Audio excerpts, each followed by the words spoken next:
All right, everybody, welcome back to Birds and Blues Sports. We have someone who was absent last week due to a certain grocery shopping trip that was Yeah. unplanned and unwarranted and missed a phenomenal episode, but that is okay because he is here for this one.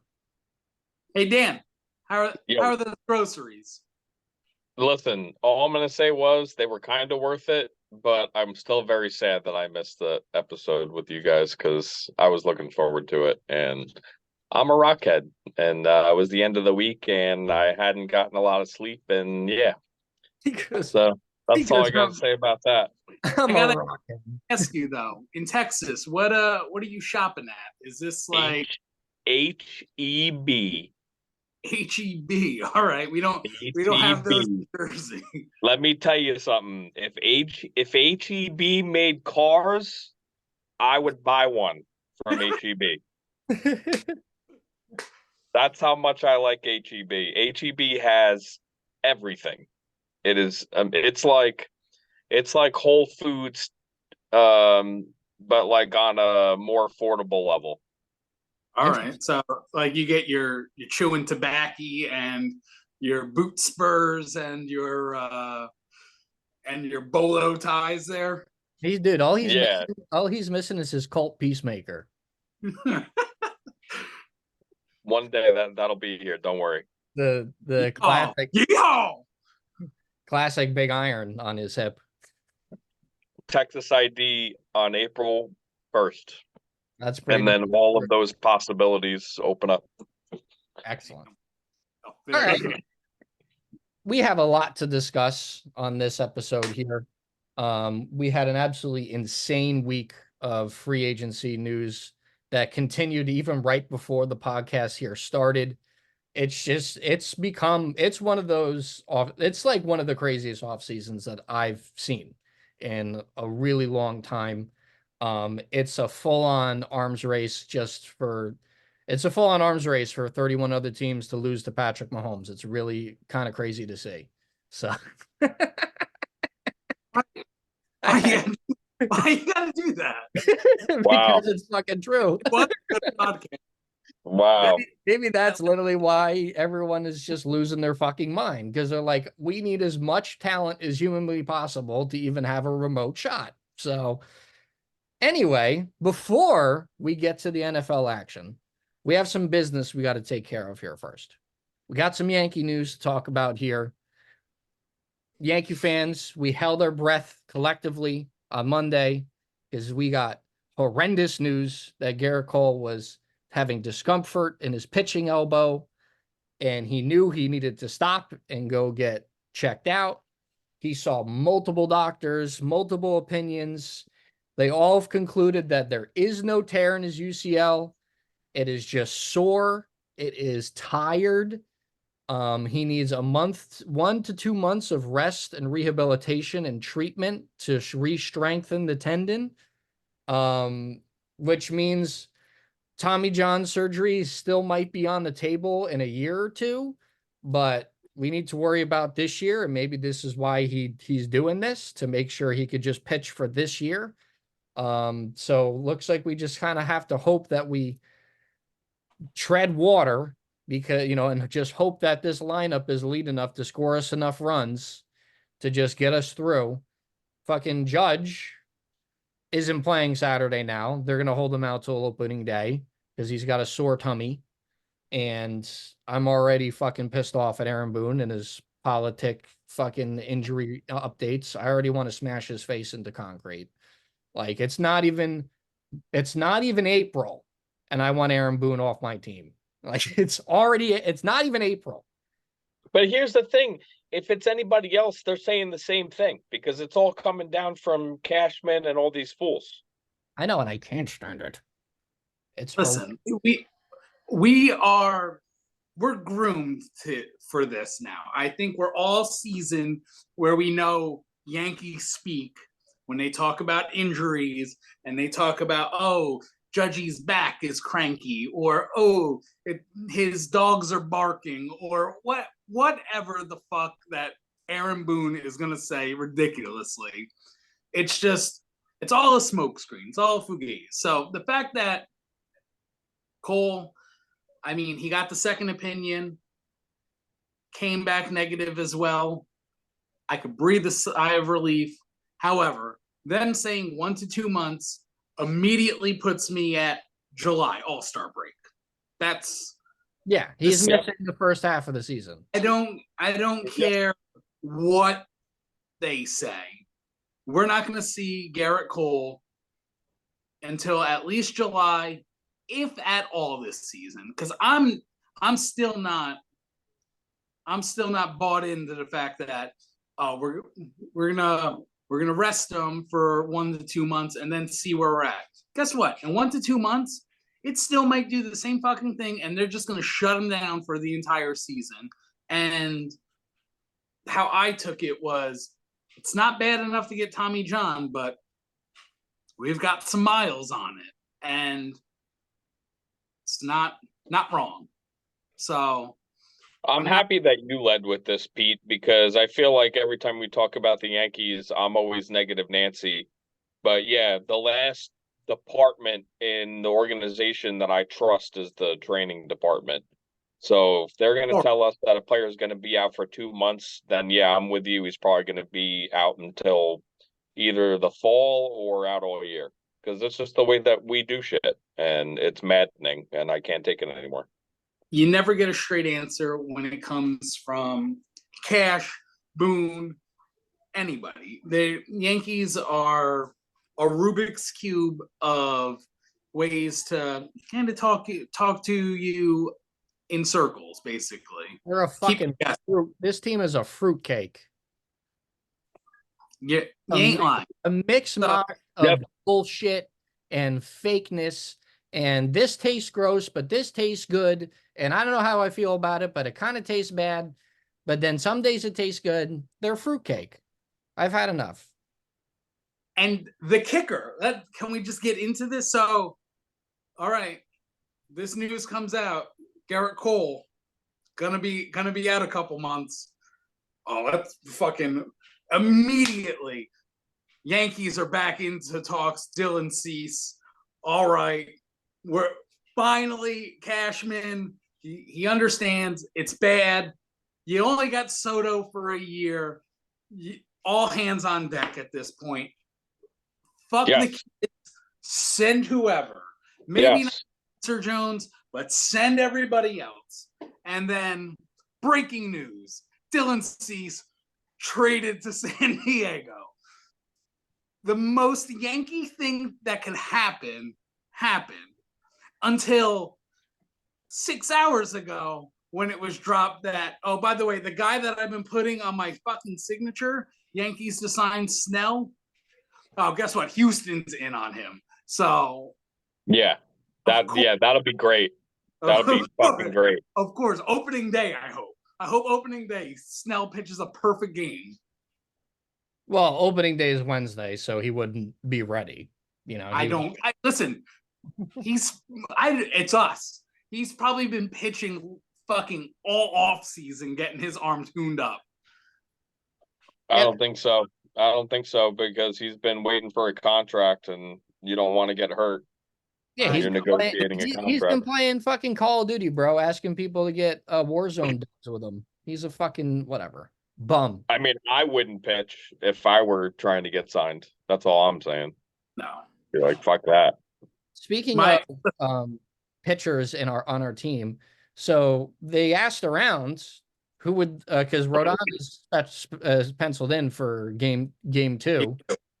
They asked Stroman, "Hey, you want the ball opening day?" He's like, "Nah." That's not how Where's I this? took that. Where is this dog mentality that said he was going to bring to the sorry. I didn't like the signing the day the first minute I heard it, and I still don't like it. And now he still can't keep his mouth shut. So yeah, I'm already tired of this dude. He better be good this year. That's all I have to say. For context here, he better be fucking good. He said that he wasn't pitching opening day because he's already on a specific throwing schedule, and that would have thrown his schedule off. Oh, So, suck my ass. all Fucking right, Dude, the season hasn't pitchers even are worse than started yet. fucking soccer players. Pitchers are worse than soccer players. oh, they're horrendous. Any little movement of what they're used to throws everything off. So you know what? We're in this day and age where we baby pitchers. That right there is the most valid reason I could ever hear why he didn't want to pitch, was because it was going to throw him off his schedule. Whatever. Nestor's going to go out and do Super Mario and boop, boop, boop, and Get shelled in Houston. get lit up. He's just gonna get shelled in Houston because he still hasn't learned how to pitch with the pitch clock. He's gonna do this stupid fucking thing with his leg, and then he's gonna throw an 87-mile-an-hour meatball, and fucking Jose Altuve is gonna hit a grand slam, and our season's gonna be over already. Listen, the only thing I care about, I just want to make sure Stroman is pitching for opening day at Yankee Stadium with his do-rag, his thin mustache, and his cigarette, because I'm going to be ready for it. He better pitch like the all-star he was last year, because that's the first Yankee game I'm going to in like 3 or 4 years, because I've thought this team was shit-tastic the last 3 years. And now we have Juan Soto. You know what? It's different. Opening day, and then a slew of things have happened since then where I'm like, oh, this might not be good. No bueno. Bueno. By the way, Dan, that's the only time I will promote a cigarette reference on this podcast. Is listen. Stroman is ripping a burner on the side of River Ave. Marcus Stroman better bring it. You know, this is a guy who likes to talk a lot, so he better bring it. Otherwise, I will not be impressed. He posted on his Instagram at the beginning of the season when he got signed. Friends and family, talk to me in November. I got shit. Only guys who do nothing but talk say that kind of shit. So the guys who are actually locked in and focus on pitching don't have to go to social media and announce it to everybody. Like, it's a given that you're going to be locked in, ready for the season to start, right? Apparently, listen, Zach, I want it to be known right now, Clark Schmidt is going to be the best pitcher on the Yankee staff this year.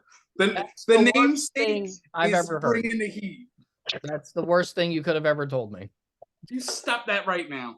Clark Schmidt is a very nice guy. I like Clark Schmidt. I think he could be really good, but I don't want to go into the season depending on Clark Schmidt. Hey, the fact that what? Michael Lorenzen hasn't been signed yet for the Yankees, the fact he's in the conversation to be in our rotation hurts my heart. The fact that they don't want to Montgomery. They don't want to spend the money. They don't want to go over the luxury tax. So this is it, boys. This is it. This is it. So have fun. We're gonna have. Now it's gonna go to Houston. Luis Hill and Clayton Beater are gonna be fucking rookie of the year studs. Let me tell you guys both something. Snell's going to Houston and Montgomery's going back to the Rangers. Yep, it's absolutely 100% going to happen. I will enjoy Juan Soto being on my team for 1 year because he sees that this team isn't serious about winning. He's going to have a monster year, by the way. Though. Oh, yeah. He's going to have a freak year. Can we talk about something positive? He is going to hit 330, 40 home runs, 120 RBI, and have 15 stolen bases. He is going to have a freaking field day at Yankee Stadium. There's no doubt in my mind. No doubt. Like, no doubt in my mind. In fucking spring training. Put him with the short fucking porch. He is going to annihilate the baseball. Oh, yeah. No, he's going to rake. He's going to rake, and he's just going to have a great year. He's going to have and then we're going to get outbid. Yep, and he's going to go to the Mets for $550 million. So yep. Because Hal's going to go, well, I don't want to go over the luxury tax this year, and we already have Jason Dominguez and Spencer Jones. Why would I want to pay for Juan Soto? It's already written. It's written down. Like, it's already done. So just have fun with him this year.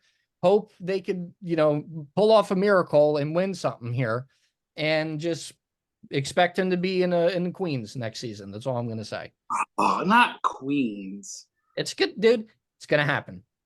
It's going to happen. There's no way Hal will ever give out the kind of money that whatever his fucking face is. What's the Mets owner's name? I don't know why it's not. I'm not. Uncle Steve.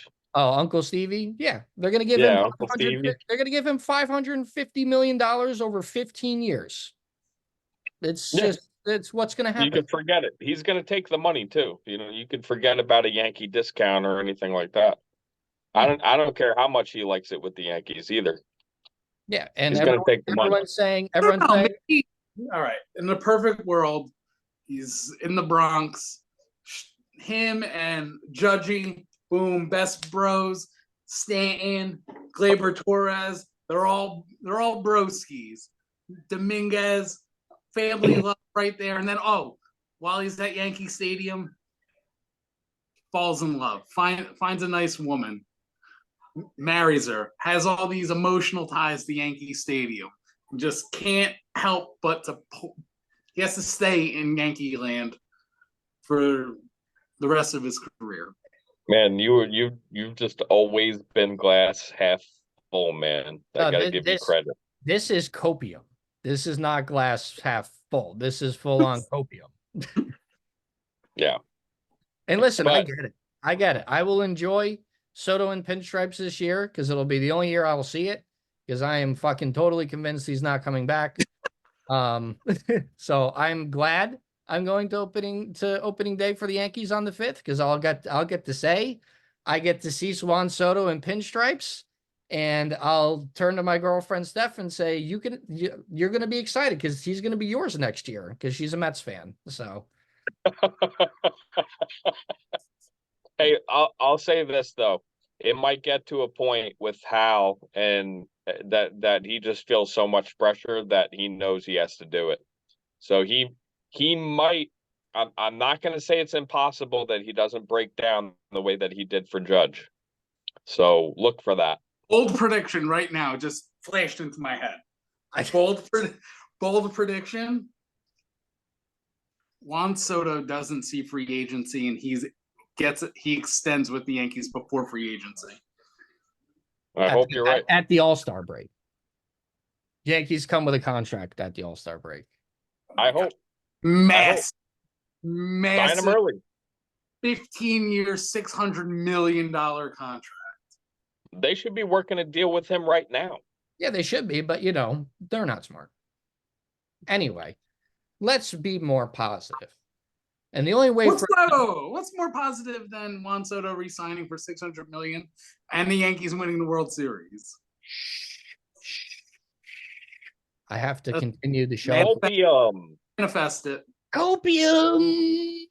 Anyway, in order for us to genuinely, instead of making positivity up from the lovely Pete here, let's get into the NFL free agency frenzy, because talking about the Yankees just makes me always want to jump off the roof of my house. So let's get into our team's moves. We'll talk about the big moves in general that we saw that happened to other teams. But I think the only real way to start it is we'll give Dan the floor here, since he missed last week. We have breaking news right before that we started the show. Joe Douglas and the Jets were a little bit quiet the first day or two and kind of let the dust settle after the big time spending spree. Got a couple of pieces, couple linemen, and the breaking news before the show started was left tackle Tyron Smith going to be protecting Aaron Rodgers' blind side for that brand new Achilles he's got in that leg of his.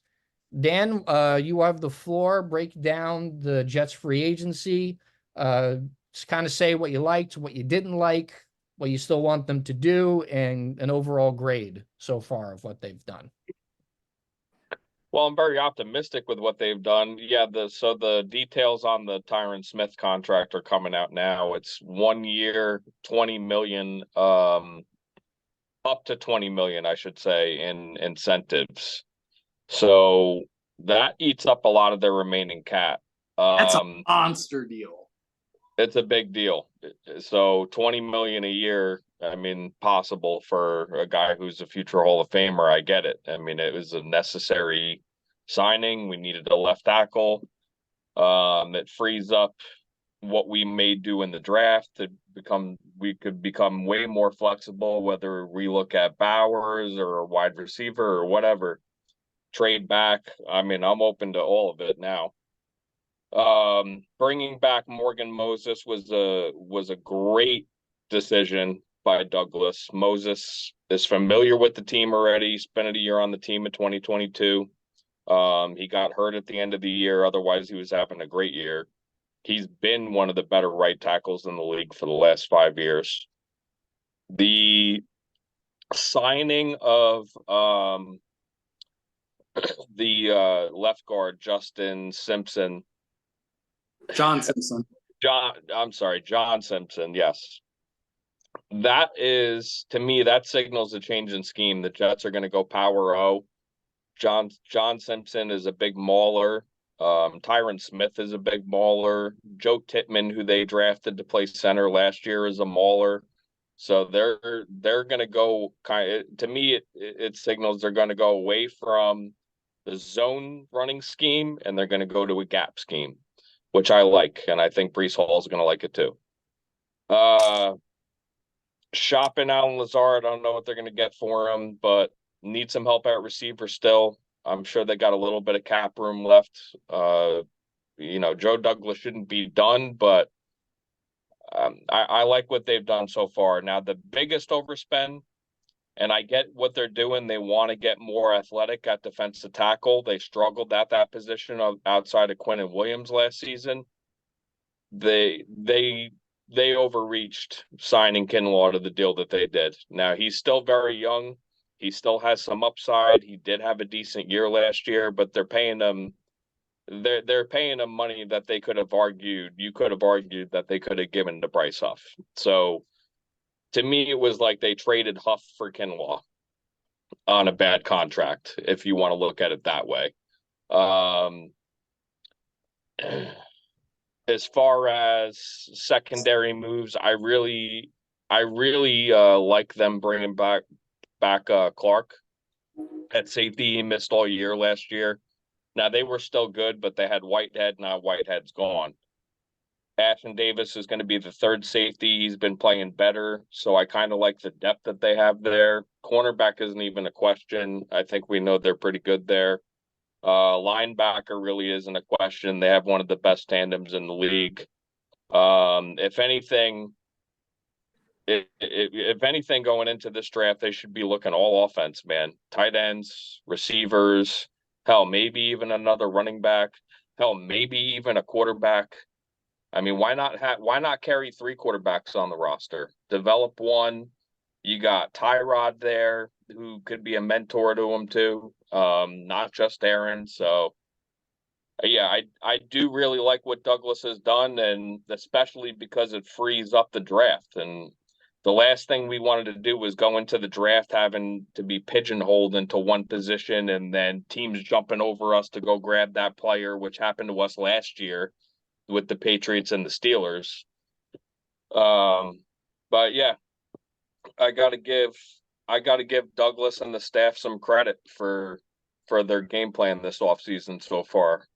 I'm feeling pretty good about it. So what letter grade would you give them right now before the draft? I'd give them a B+ now that they signed Tyron Smith. I was thinking C+ because they didn't necessarily get worse. But you could also make the case that they overreached big time on one player that maybe isn't exactly the necessary move, but maybe they'll prove me wrong. But yeah, I think now with that last signing of Tyron Smith, I mean that's a pretty solid free agency for Joe Douglas. So the like I said, and now that it makes it even better that he can free himself up to do whatever he wants to do in the draft.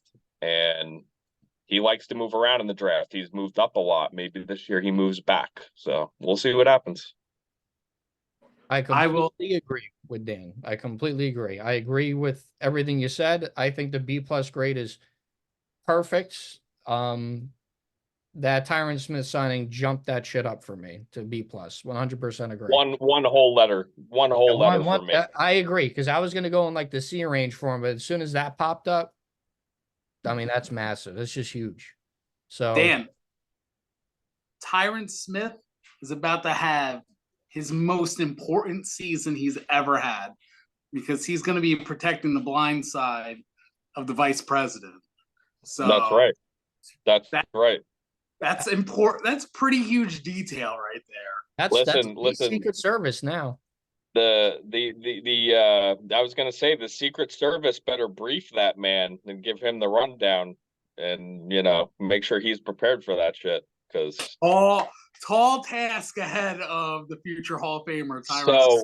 So let me finish, I guess, on my Jets segment with Aaron Rodgers and this possibility that he could be RFK Jr.'s vice president running mate. Okay.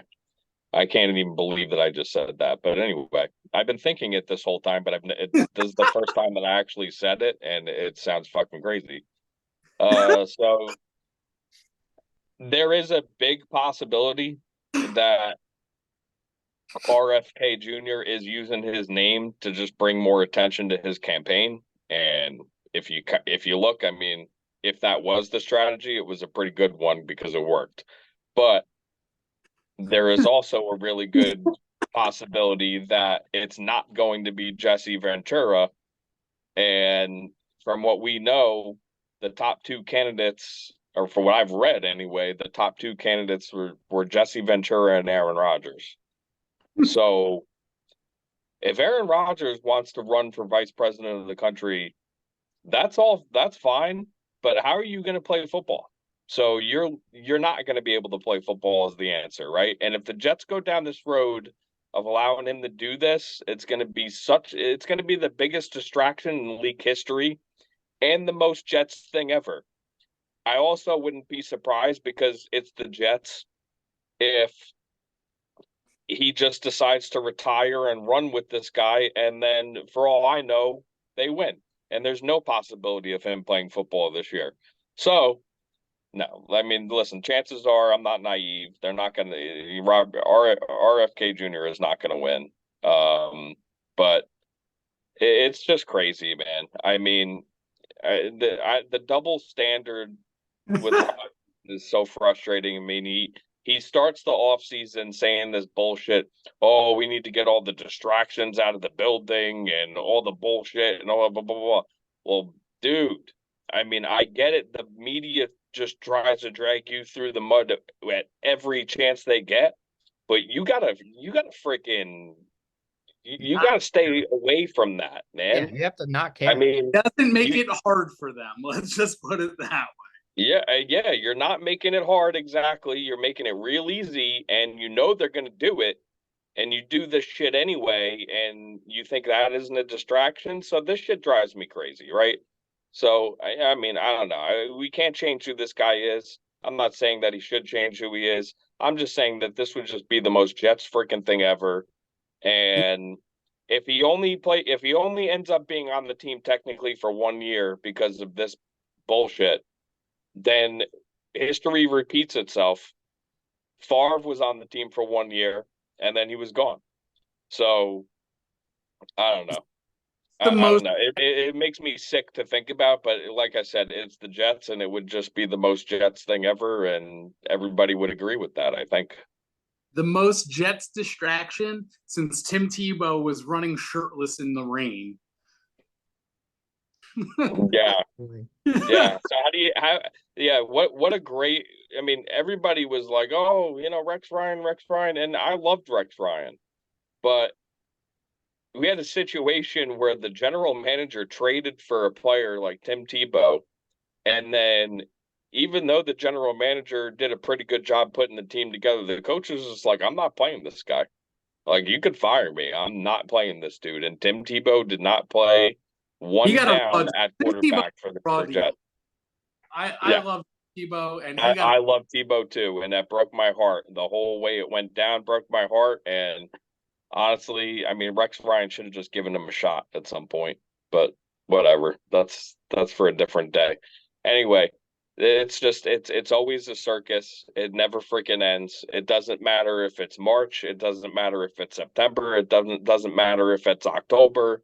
It doesn't matter if it's in the middle of the summer and Hard Knocks is going on. We're just a circus. So I hope everybody's enjoying it.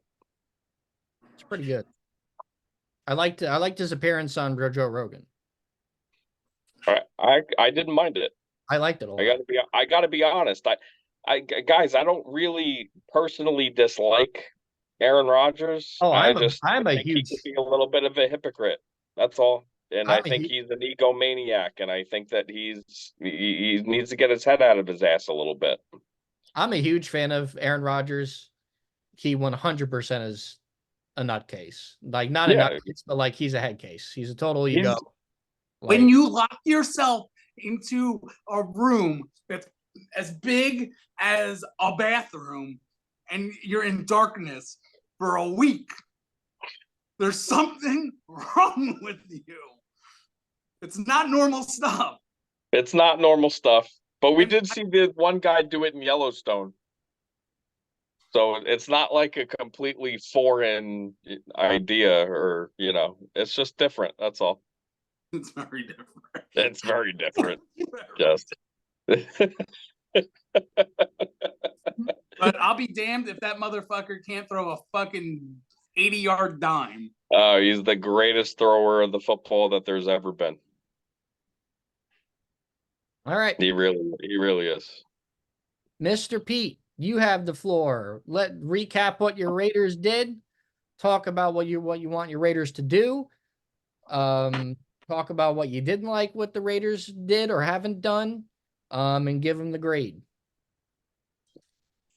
So I'll start this off with this Las Vegas Raiders message is brought to you by Caramellos, the candy of the week right here.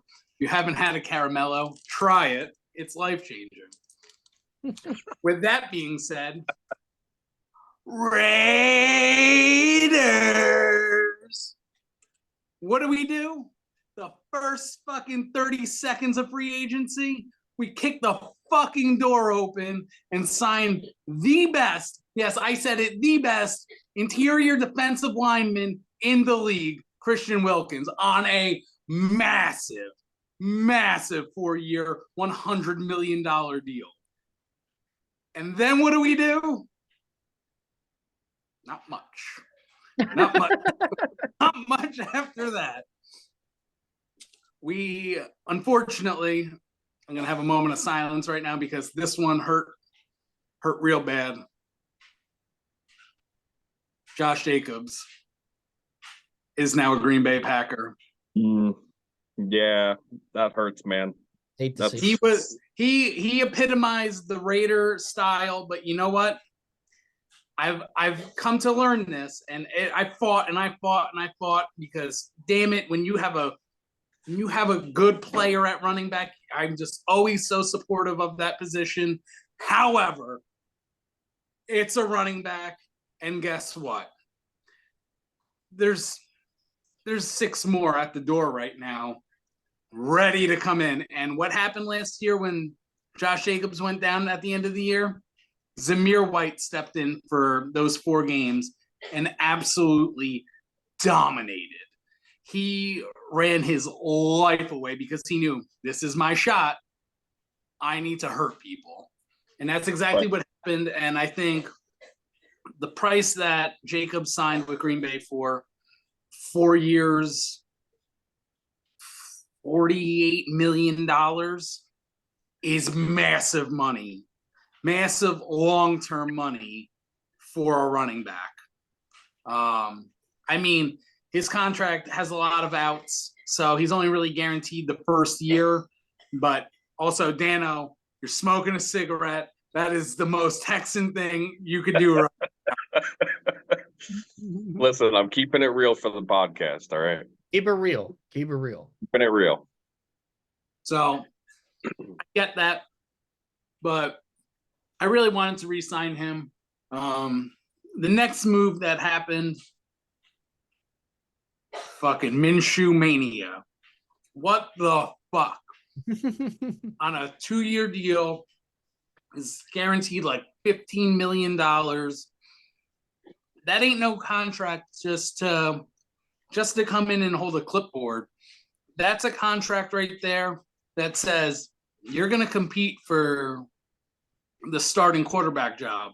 So that leaves that was a big AFC. Deal. He knew that he was going to have to compete if he wanted to start again. And I am all for that. And you know what? I hated the move initially.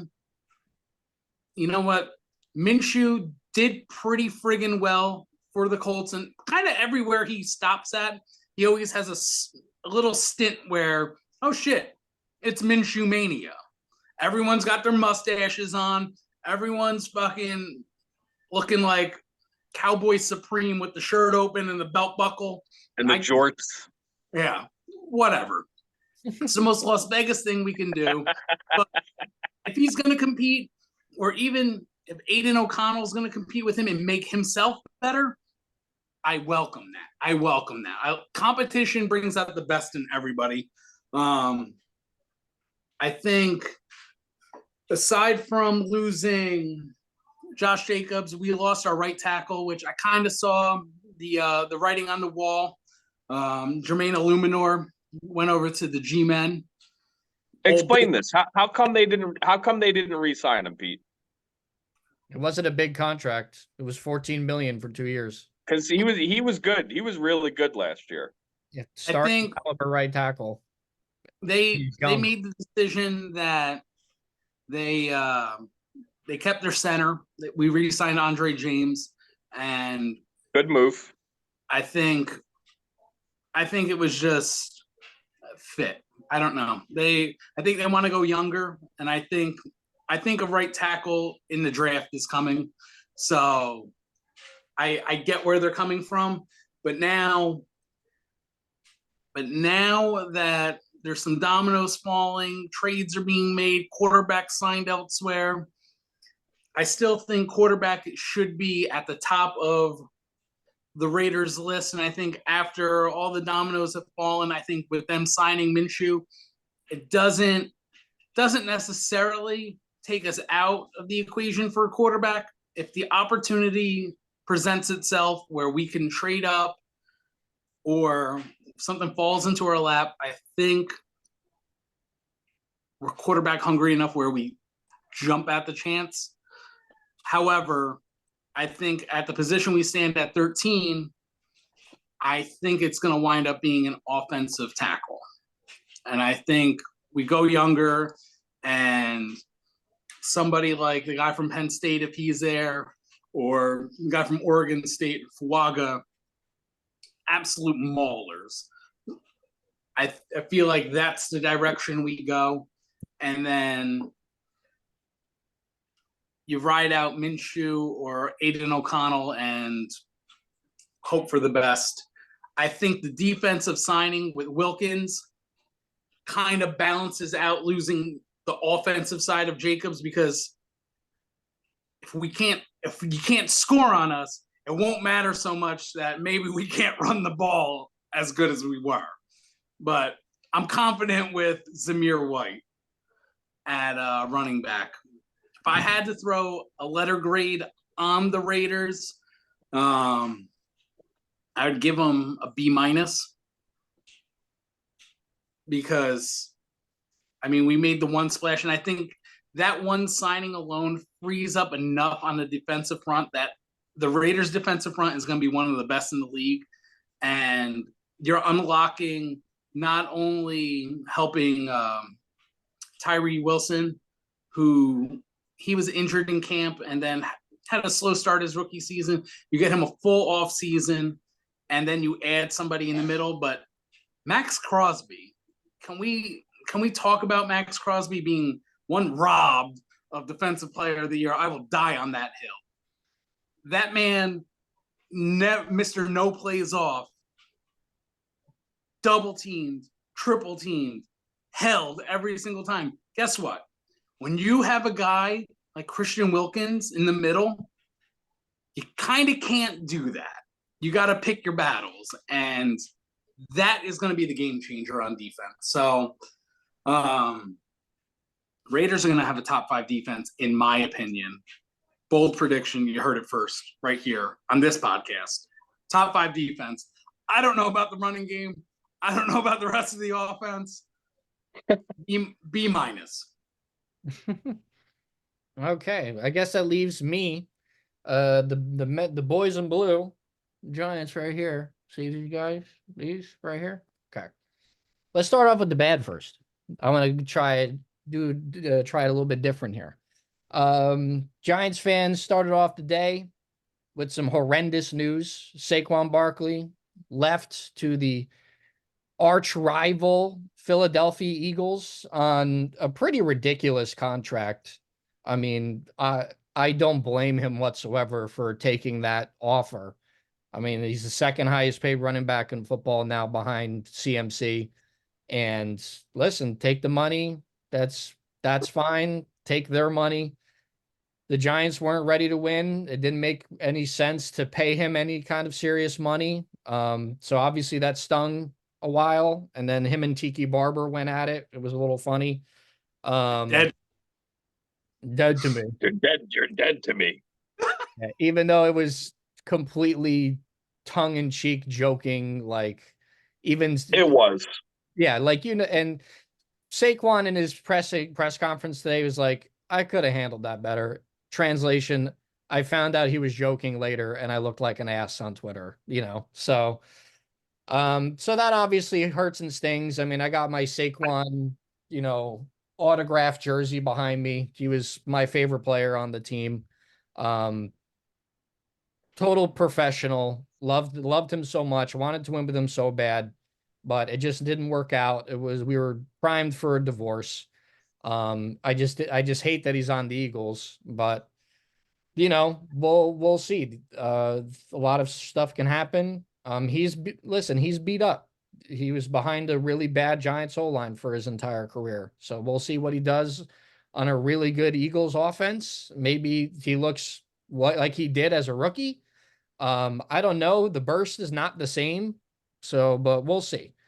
Next, the Giants lost one of their best players on defense, and that was Xavier McKinney to the Packers. They fucking gave him a gigantic deal for a safety. I mean, he's only 24 years old, so it may look okay in the next couple of years. I mean, but he's getting paid $17 million a year. And like, he's still a safety, man. Like, he's not a corner. The Packers really, like, I get it. He's probably one of the better safeties in football, but 4 years, $70 million, like, that's fucking insane. And even then, I feel like he makes a lot of mistakes. He's a really good player. I'm not gonna change tunes just because he's not on the team anymore. But I really liked him. He was the captain of the defense along with Dexter Lawrence, aka the actual best defensive tackle in football. Love you, Pete. Sorry, it's just facts and stats. Check PFF. Stop. Listen, You tell you whatever you need to sleep at night, man. Listen. PFF. You guys could both look up to Quinn and Williams this season. That's all I'm saying. Oh goodness.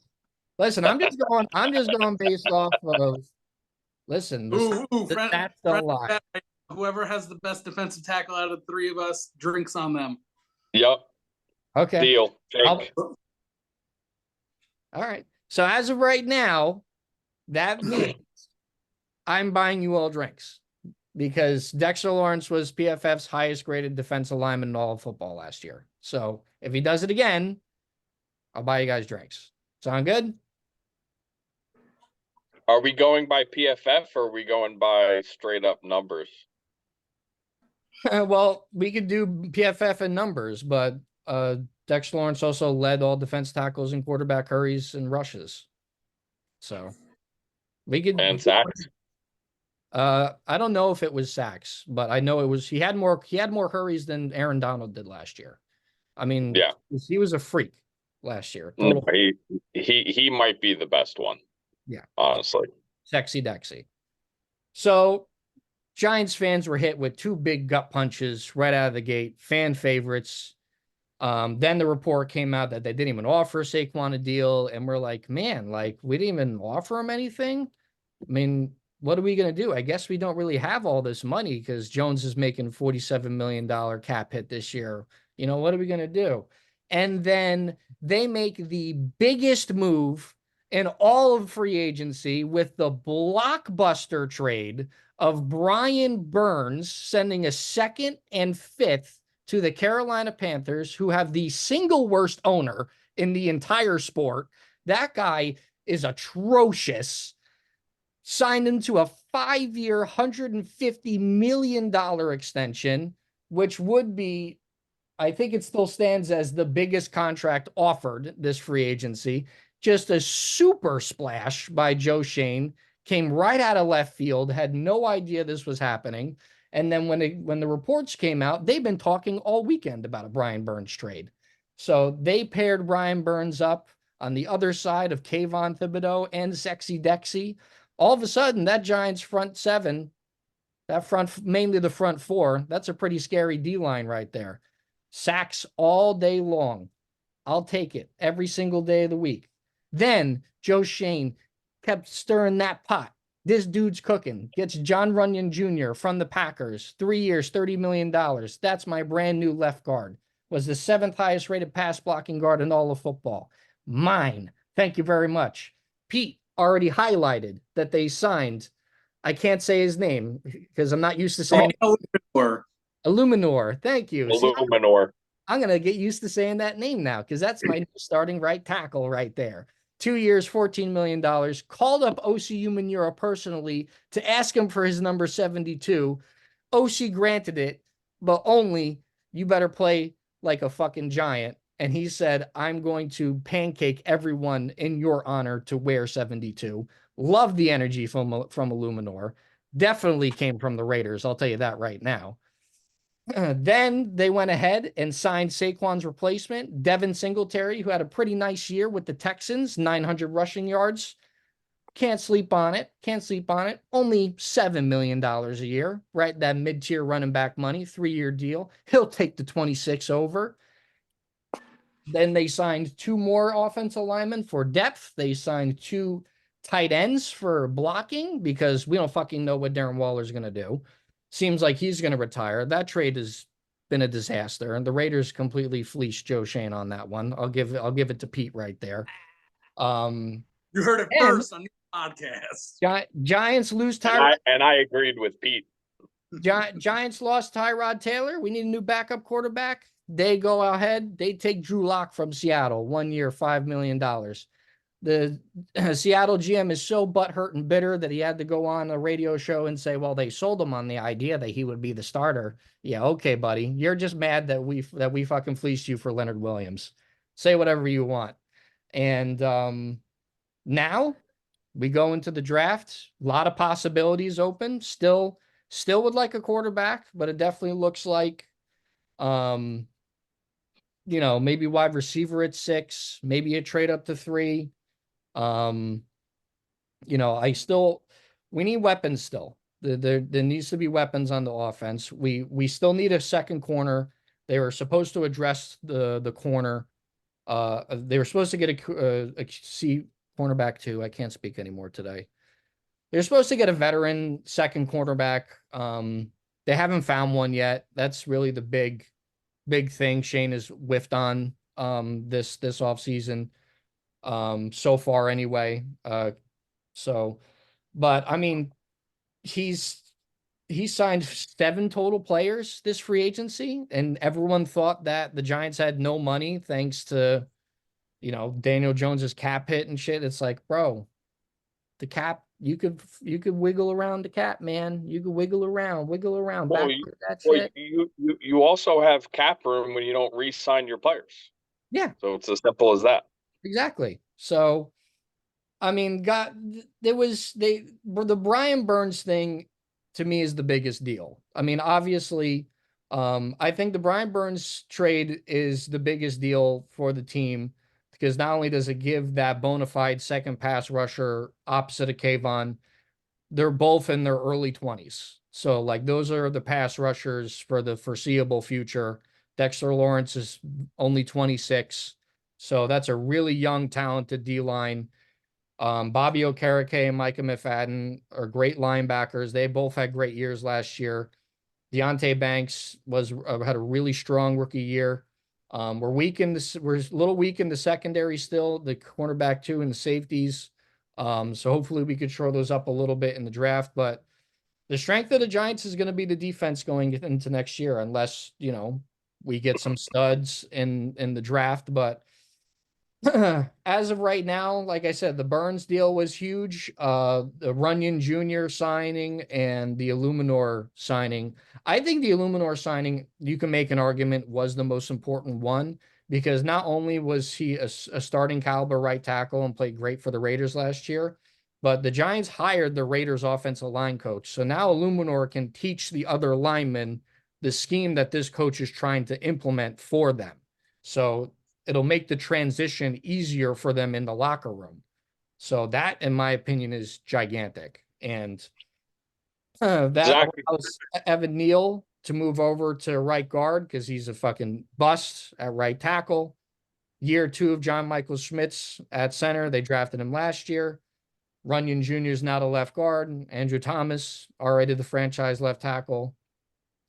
I loved the Giants free agency. They were the big time early winners, big time splash makers. I probably got to give them probably around a B plus too. Probably around there because I would have given them an A if they had secured a corner, but they have not secured the corner. So I'm going to give them a B plus. I I think the Giants got worse at a couple of positions though. I think they got worse at backup quarterback. I think they got worse at running back, and I understand the whole thing with Saquon and not wanting to pay him, and it probably he wanted his payday or whatever. But I feel like, and so who are the Giants going to get to replace McKinney too? So they didn't re-sign him. You have one good corner on the roster, so other than the move for pass rusher and the really good right tackle signing and the decent left guard signing, like how did the Giants get that much better? I think they're a better team today than they were yesterday because they still have Jason Pinnock in the as a safety. And Saquon wasn't winning us games. We had a losing record every year with Saquon. So I don't think we got any worse or any better losing Saquon. Devin Singletary almost had 1,000 yards himself last year, and the Texans don't have a lot of really high talented players on the offensive line besides their left Well, tackle. that's not the point, but you would have to agree that Saquon is a better player than Devin Singletary, so you got worse at running back. Well, yeah, they did get worse at running back. Right. And you got worse at safety, you got worse at backup quarterback. That's all that's my point is it's just to me it's tough for me to give the Giants a really high grade because of that. And I do really love the trade for Brian Burns, and I think it makes all the sense in the world.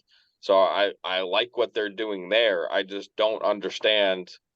I mean, I guess they really just were up against the cap, and maybe the cap situation is still not healthy for them, and that's why they've had to make some tough decisions here. But even with that being said, I mean, it's whether Gettleman left them in poor shape or not. I mean, it is the facts are the facts, and the facts are is that they got worse at three positions.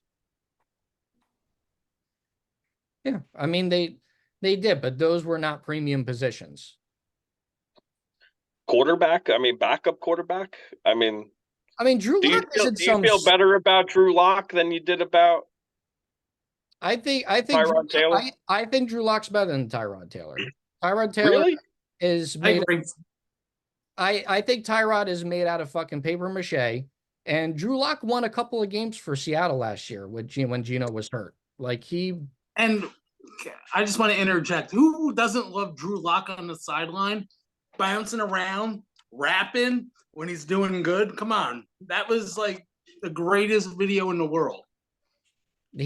I love the Drew Lock signing. He's just another quarterback in the room that's necessary because you still got Tommy Cutlets, who is going to go back on the practice squad and serving, where he should be on the practice squad. But the Giants focused on the premium positions and the trenches. They're a rebuilding team. They have to build it from within, build the foundation, then worry about guys like running back and safety later. The Giants weren't winning football games because of Saquon Barkley and Xavier McKinney. Like, All right, so then you can argue that part of the reason why you're grading them so high is because you agree with how they're allocating the salary cap.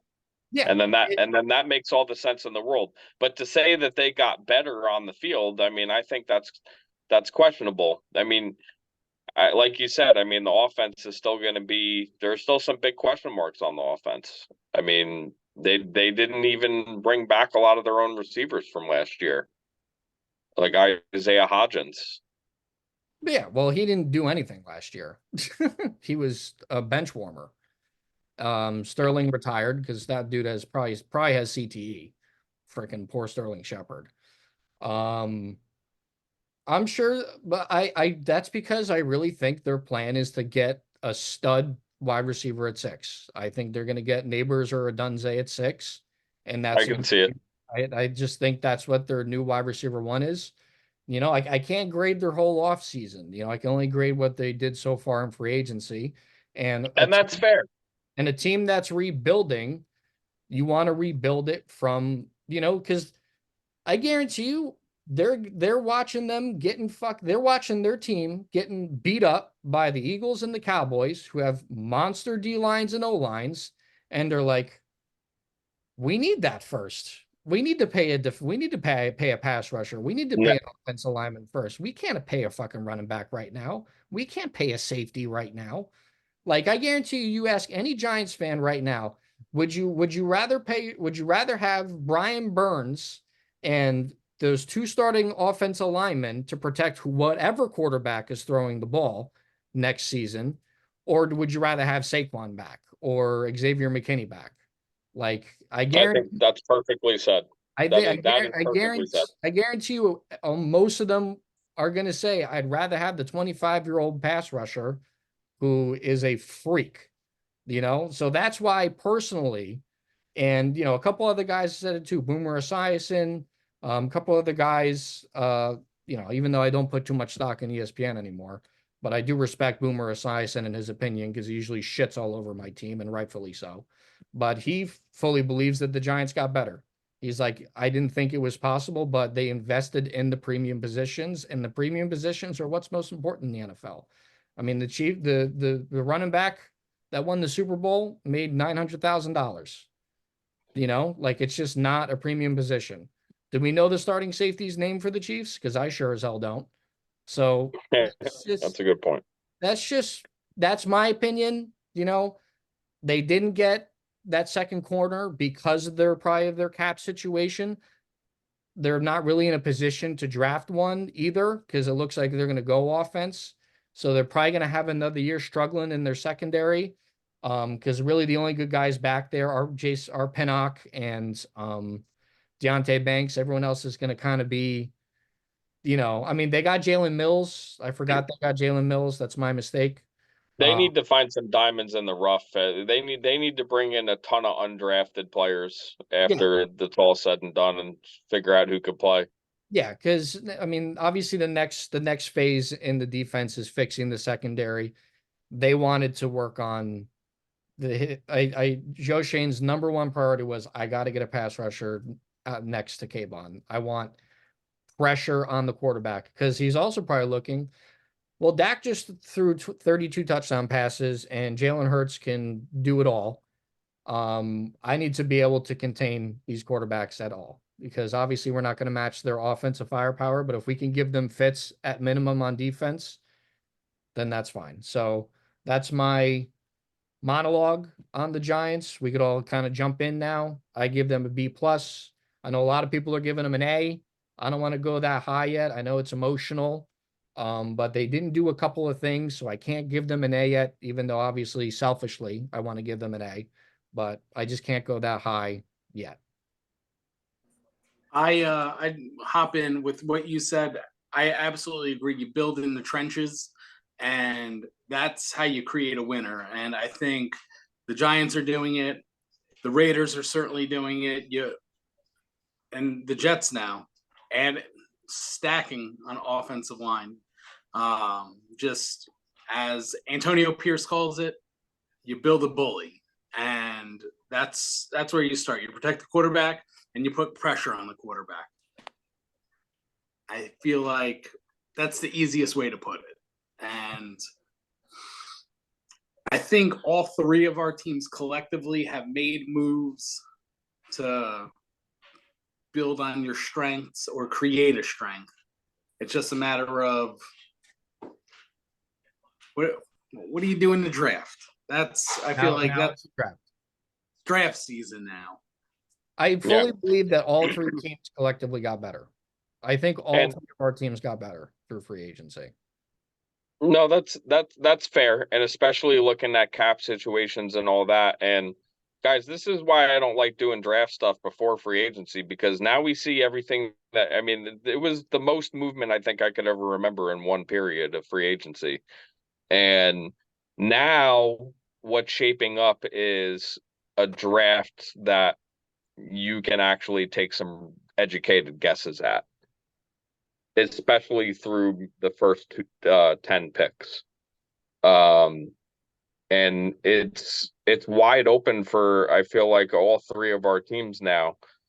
Maybe not as much in the case of the Giants, because they probably are just staring at one of these receivers at 6, and it's going to be too good for them to pass up. But other than that, and I don't know how Pete, I guess Pete, you're kind of open with the Raiders either moving up or back or staying put and either taking a quarterback, or I would move up. I would not move back, because I feel like at 13 we can either get value on the O-line, or probably you can get a cornerback too at 13. Or even a quarterback that's not named Daniels, May, or Williams. You could potentially be in play for a McCarthy at 13. I could see that. And I wouldn't blame them for going in either one of those directions, or, if a receiver falls to them, if a really good lineman falls to them, they feel like could be the starter at right tackle for the next 10 years, you take them. Hey, and you know what? The one guy I feel like we don't talk about, but he might end up being one of the best prospects in the whole draft, is Brock Bowers. I mean, I'm not hearing too much about where people, what teams they have him going to necessarily, but and generally everybody has him in the first half of the first round. So that's because he's like a luxury item, I feel like, and he will complement any team you throw him on, probably. So you could make it if he lives up to his scouting report and he's everything that he was at Georgia in terms of blocking and receiving, I mean, you could be looking at one of the next best tight ends in the league there. I mean, his pro comp is George Kittle. Like, it's I mean, you're literally, it's tough to find sure things at tight end in the draft, and this guy just checks a lot of boxes. So I wouldn't be upset if my team drafted him. I'll tell you that right now, especially now with the move to sign Tyron Smith. I think Brock Bowers at 10 makes a lot of sense for the Jets. I think I would really like that move. Gives them a little bit more edginess and push on the offensive line in terms of the running game, and it just gives them that other in-line receiving option. Yeah, so it's I'm really excited for the draft now. I was holding my breath for this free agent period, just like, all right, let's try to knock down some positions in need here. And I feel like our teams did a lot of that, and I think it makes for a lot more interesting draft now, one that we don't have to be like, well, how are we going to fix our team in one draft? Because a lot of the times that's what it is. Like, we got teams like the Panthers who, there's just no way they're going to fix their team in one draft. It's just it's impossible. So they're fucked. Yeah, I mean they could have the best draft of all time and still not have a good team. I mean, really, when you think about it. Yeah, I mean, the Panthers, what, they traded for Deontay Johnson, right, from the Steelers. They signed two guards. They overpaid like crazy for these two starting caliber guards, which I get it. You're trying to protect Bryce Young. But you lost one of the best pass rushers in football because you didn't pay him, and you turned down a trade offer from the Rams that was 2 first-round picks for Brian Burns. So, like, that's how the league views him. And they're like, well, we kind of fucked up, and now he's not going to re-sign, so I guess whatever. It's just they're not run well. Mismanagement at the highest of levels right there. Yeah. Oh, yeah. Yeah, they had a deal for 2 first-round picks. I mean, you got to be kidding me, man. I mean, that's when you're not. You got to make that move. Yeah, you're not going to win. You got to make that move.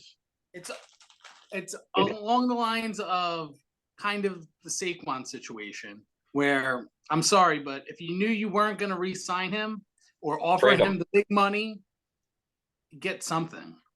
And I know the Raiders probably were trying to do that with Jacob, so I can't fault them for not trading him. He just got Raiders crazy money. You couldn't let that dude hit free agency is the bottom line. They got outbid because we offered him, I think it was 2 or 3 different contracts. The Giants did the same thing with Saquon. They offered him a really similar deal that the Eagles did twice last year. They offered it during the bye week last year, and they offered it again.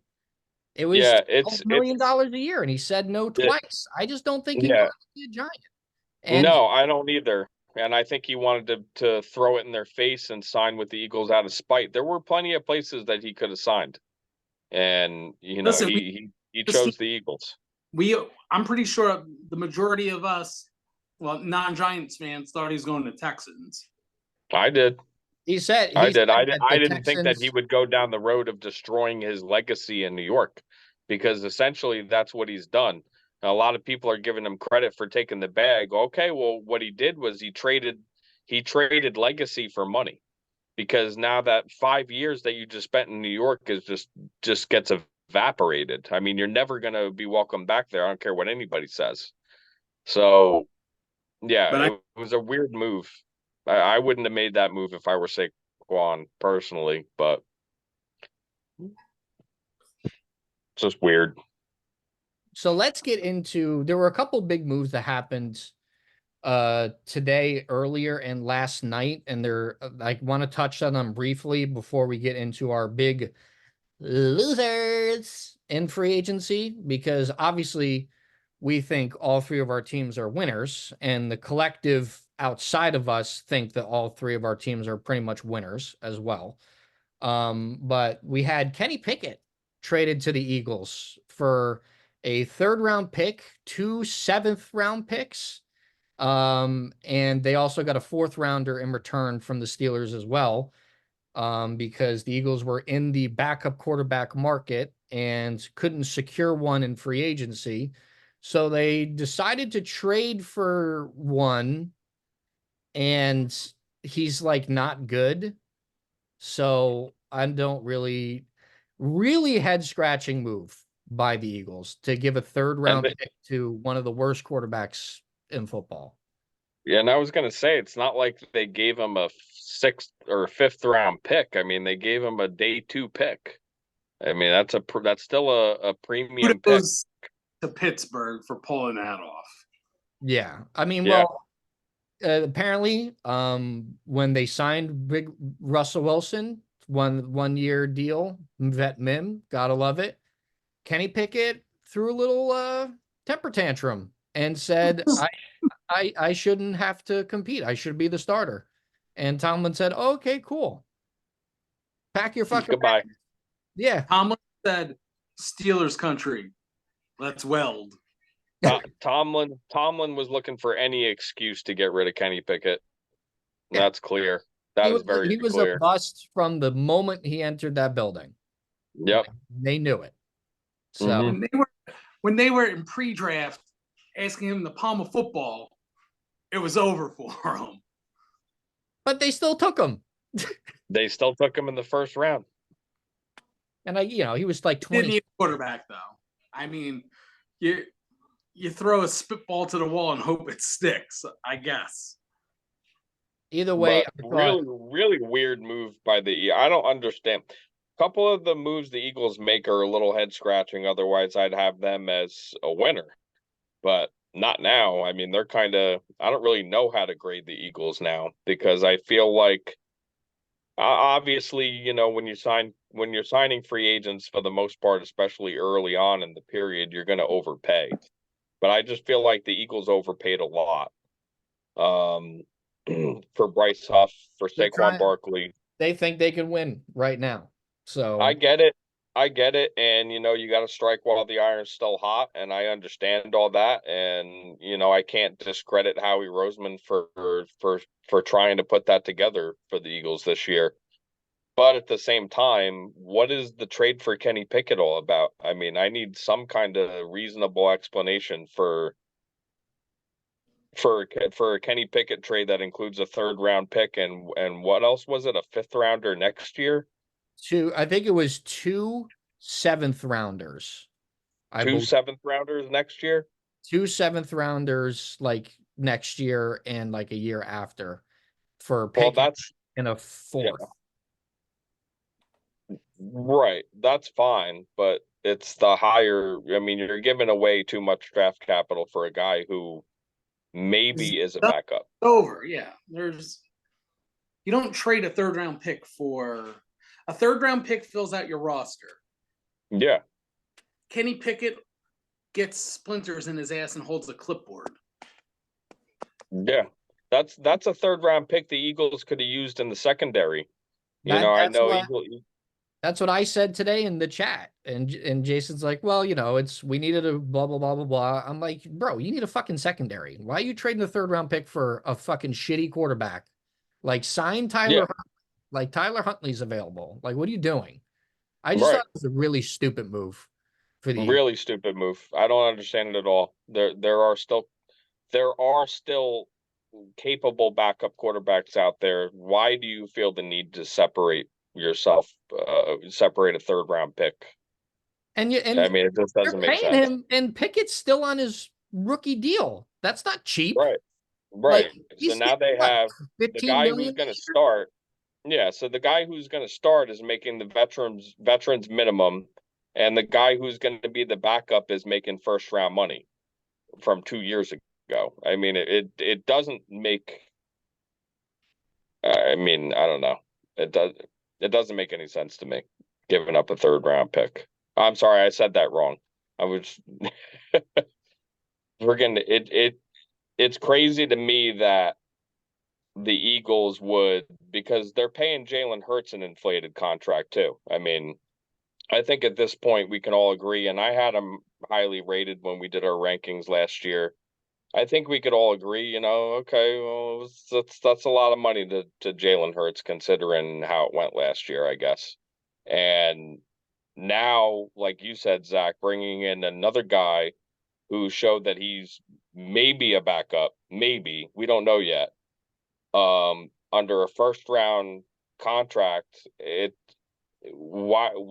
there just doesn't make any sense. Like it, I like Howie Roseman, but he's gonna have a tough time explaining this one. I need him to explain it to me like I'm 4 years old. Walk me through it. Listen, Yeah, walk. I agree. I have nothing but respect for Howie Roseman. I hate him as a Giants fan, but he's one of the best general managers in the sport and has been for a long time.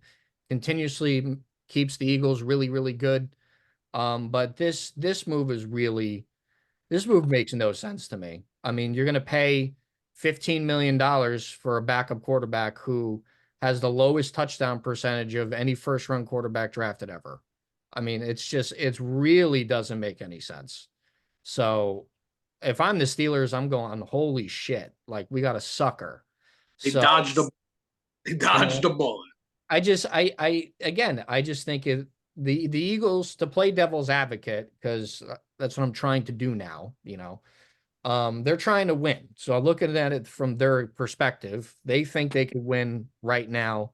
They see the only competition is the 49ers and maybe the Cowboys, who are big fucking gigantic ass losers in this free agency. We'll get to them in a minute. But But you could also win now by taking a cornerback in round 3 who might have a chance to start I on the agree. Eagles. I agree. I think that was a mistake. The third round pick could be a starting safety for you.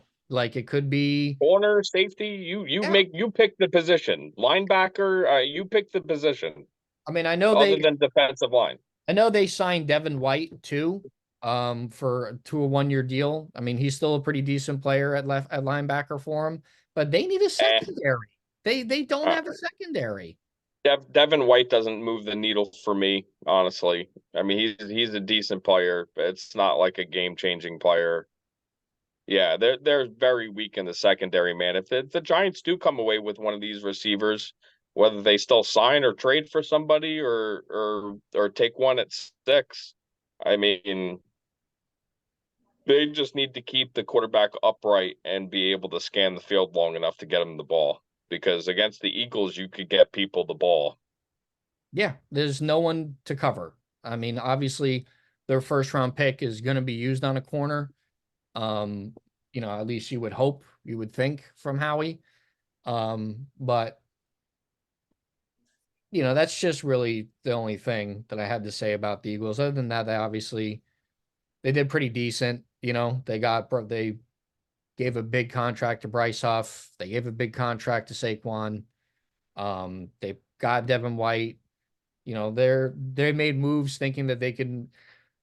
I guarantee you, their whole game plan is like from 2 years ago, where just score 38 points and you're gonna win. Like maybe that's just what the formula they're trying to get back to when Rush the passer and score points. just rush the passer and just score a million fucking points. Because, Yeah. Well, it works in the regular season. yeah. And, it almost worked in the Super Bowl, but you hate to see it. Yeah, Hate to see it. I But really do. the other, so obviously the Steelers made out big time winners here with some of their moves that they made. They got Patrick Queen as well at linebacker. That's a solid move. That's really underrated, under the radar type signing that was Young, and Patrick Queen is a dog.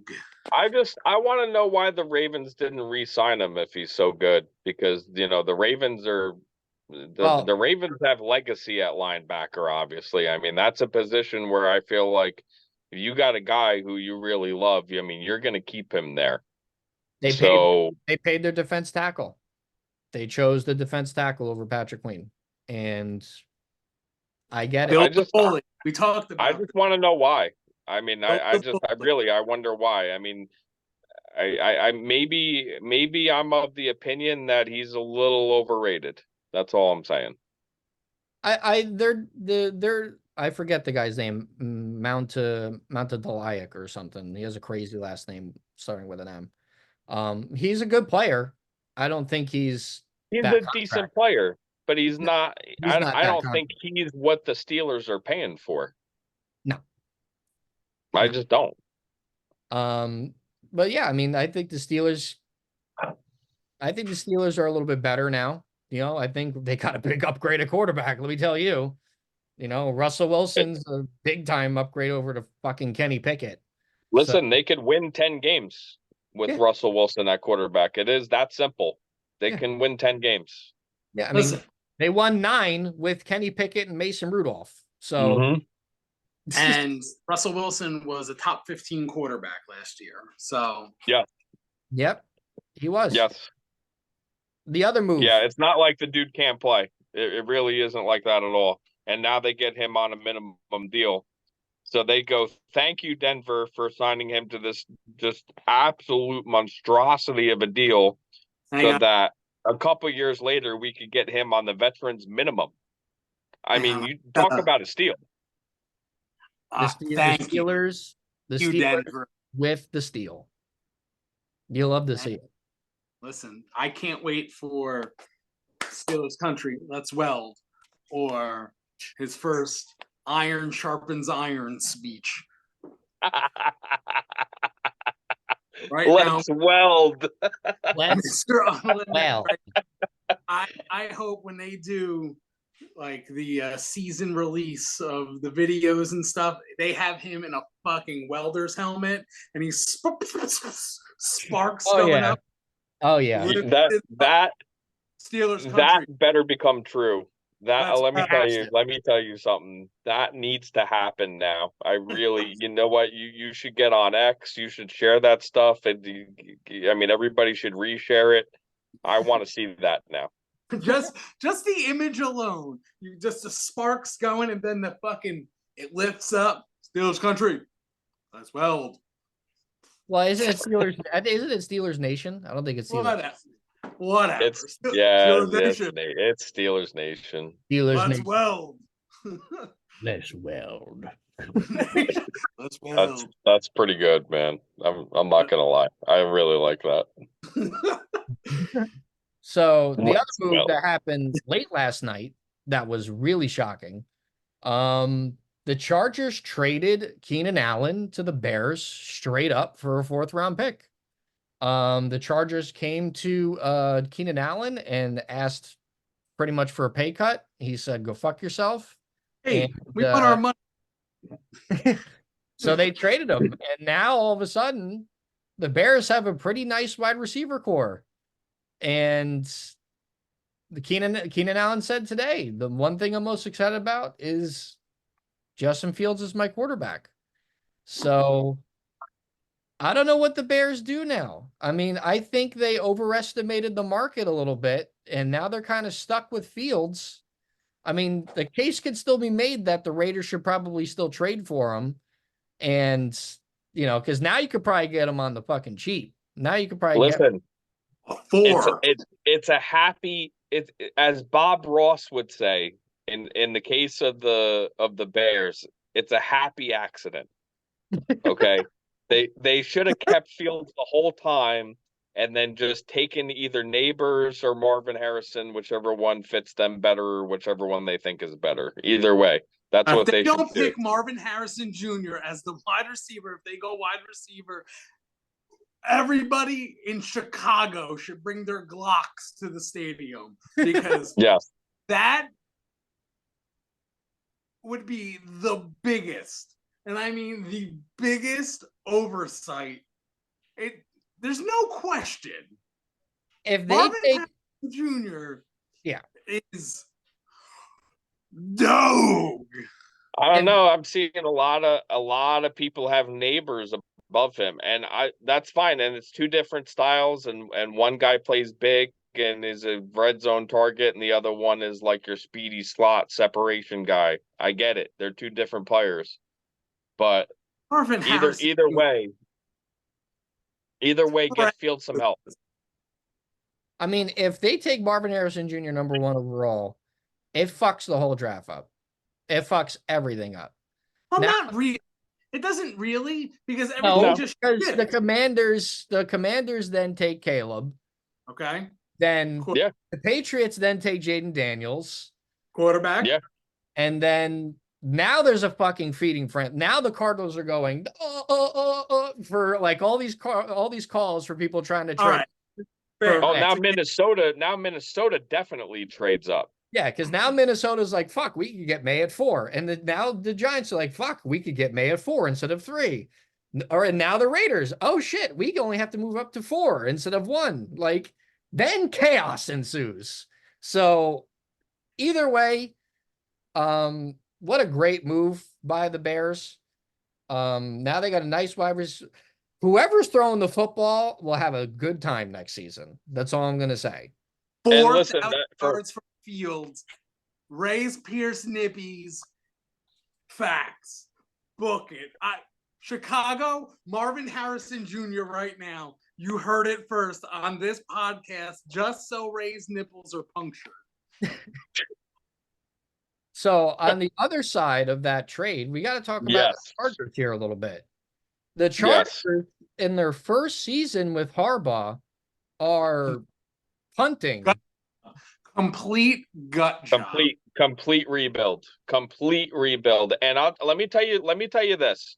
I understand. I get in a rebuild that you want to just clear the books completely. When you got a guy like Justin Herbert, and you're still trying to develop him a little bit year to year, you don't take away a player like Keenan Allen. That to me, this is where Harbaugh went wrong. This was the first bad move. And Mike Williams. I mean, Mike Williams is not. Mike Williams, I get. You can't trade Keenan Allen. You severely reduce the weapons that your young quarterback has to work with. Yeah. I mean, okay, I get it. Mike Williams, the dude doesn't stay healthy. You're not going to pay him. I understand. Keenan Allen, what's your excuse? You still need a guy who Herbert can rely on a down and down out basis. Best wide receivers in Chargers history. He probably is the best one, and that's the other thing is there's a respect thing that from the owner there needs to be like the owner needs to come in and go, hey, no, not that guy. Like you're not trading that guy. And to leave Justin Herbert with Quentin Johnston, who can't catch a fucking ball if his life depended on it. Oh, not good, man. That's the funny thing about wide receivers. Like first round wide receivers, you know right away if they're a bust or not. And Quentin Johnston is a bust. Like, you know right away if they can play or if they can't play. This guy can't play. Well, it used to be you didn't know until year 3. Remember, Pete? With receivers, I mean, anyone who went in the first round, they got 3 years to prove themselves. Now, they better prove themselves right away. Year 1. We know Jordan Addison, dog. Yep. Jackson Smith, and Jigba. They had a good year. Guy can play. So I don't know. I wasn't expecting a full-on teardown. Me neither. I mean, because they had a lot of talent. I thought they would at least try. This is some Terminator shit, and Tom Telesco was sent to the future to tear down the Los Angeles Chargers with overpaying cap moves, and now they're fucked. But hold on, I'm okay with the tear down, and I don't think anybody is. I don't think anybody is saying that they shouldn't tear it down. I think what we're saying is there are some legacy guys there that it didn't make sense for you to let go. Wide receiver 1 is a premium position, and you don't give it up. Yeah, even in a year in a situation where you're tearing everything down and rebuilding it, you got to keep something there for your quarterback, man. I mean, so what? Herbert's just going to find nobody open this year and just going to get fucking killed? I mean, what's the plan? So you better turn into a power running team, and you better run the ball every down, I guess, because what other option is there? With Gus Edwards? With Gus Edwards, yeah, because Eckler went to Gus the Commanders. Edwards? Check your phones right now. Check your phones. Well, Dana, you can't, but I just scrolling, I saw it was a list of quarterbacks that have no wide receivers. And who's on that list? The Chargers. Quentin Johnston, Joshua Palmer, Darius Davis, Dan Simi Fahoku. What the fuck? That's no bueno, man. They're not the Rams. That's for sure.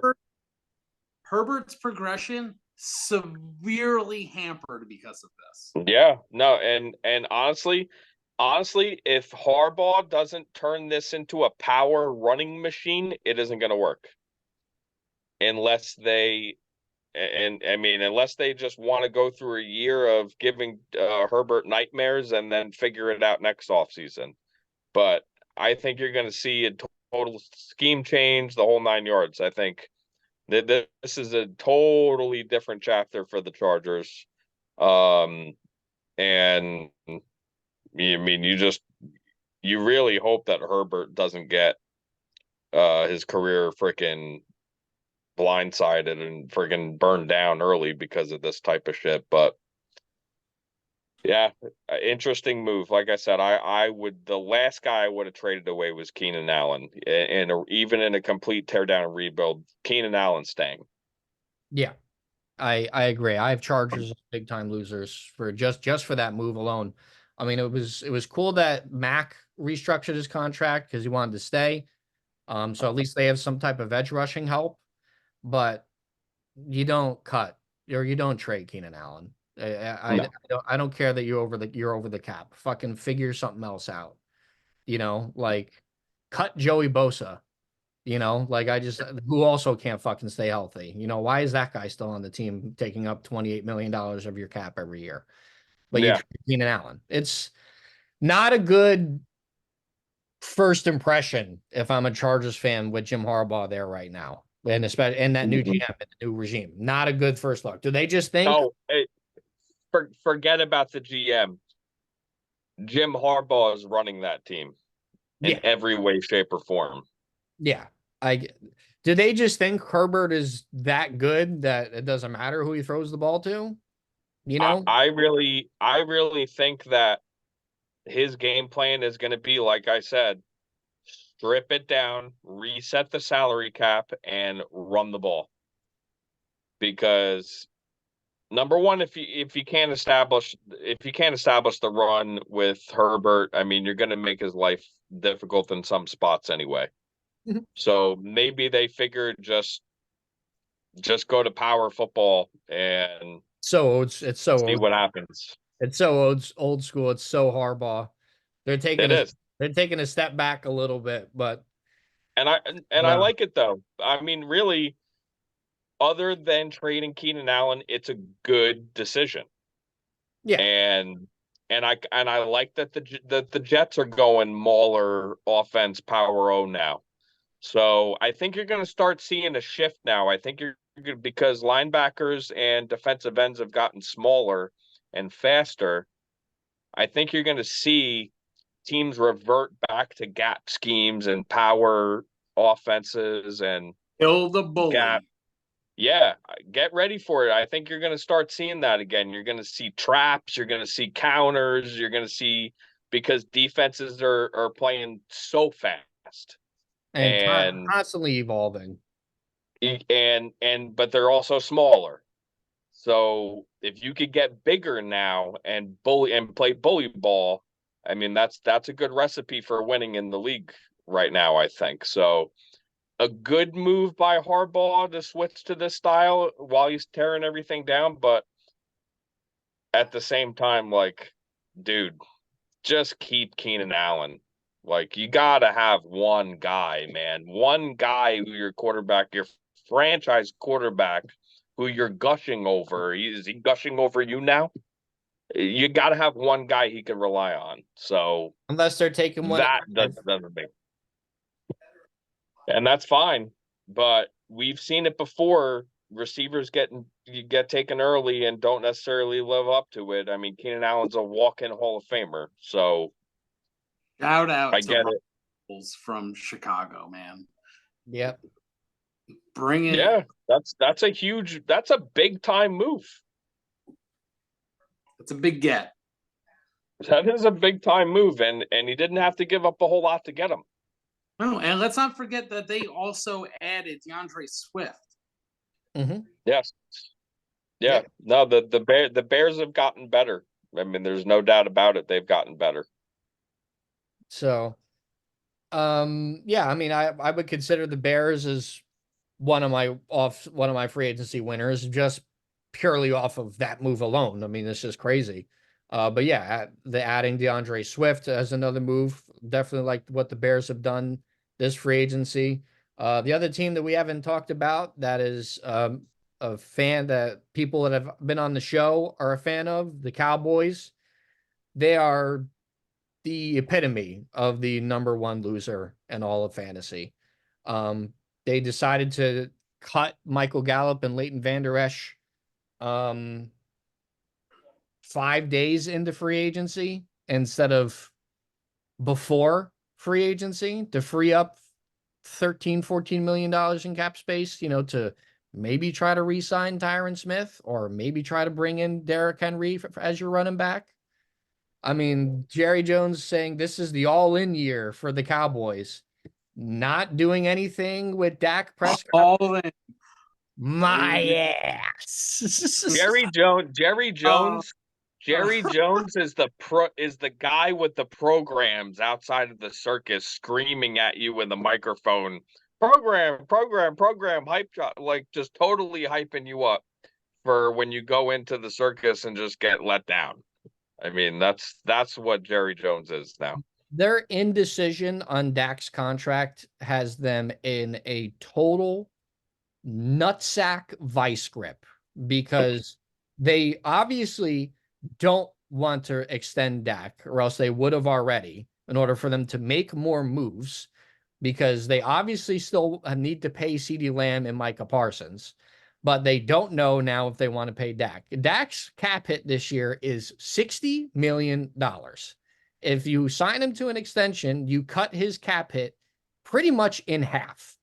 And then you could do and make some moves like bring in Derrick Henry for this year, or keep your starting left tackle. Now they don't have a left tackle. They lost their center to the Washington Commanders as well. The Dallas Cowboys got a lot. I don't want to say a lot worse, but they 100% got worse this free agency. They have not done anything, and they don't know what to do with Dak Prescott. It's very clear that Jerry Jones doesn't believe in him.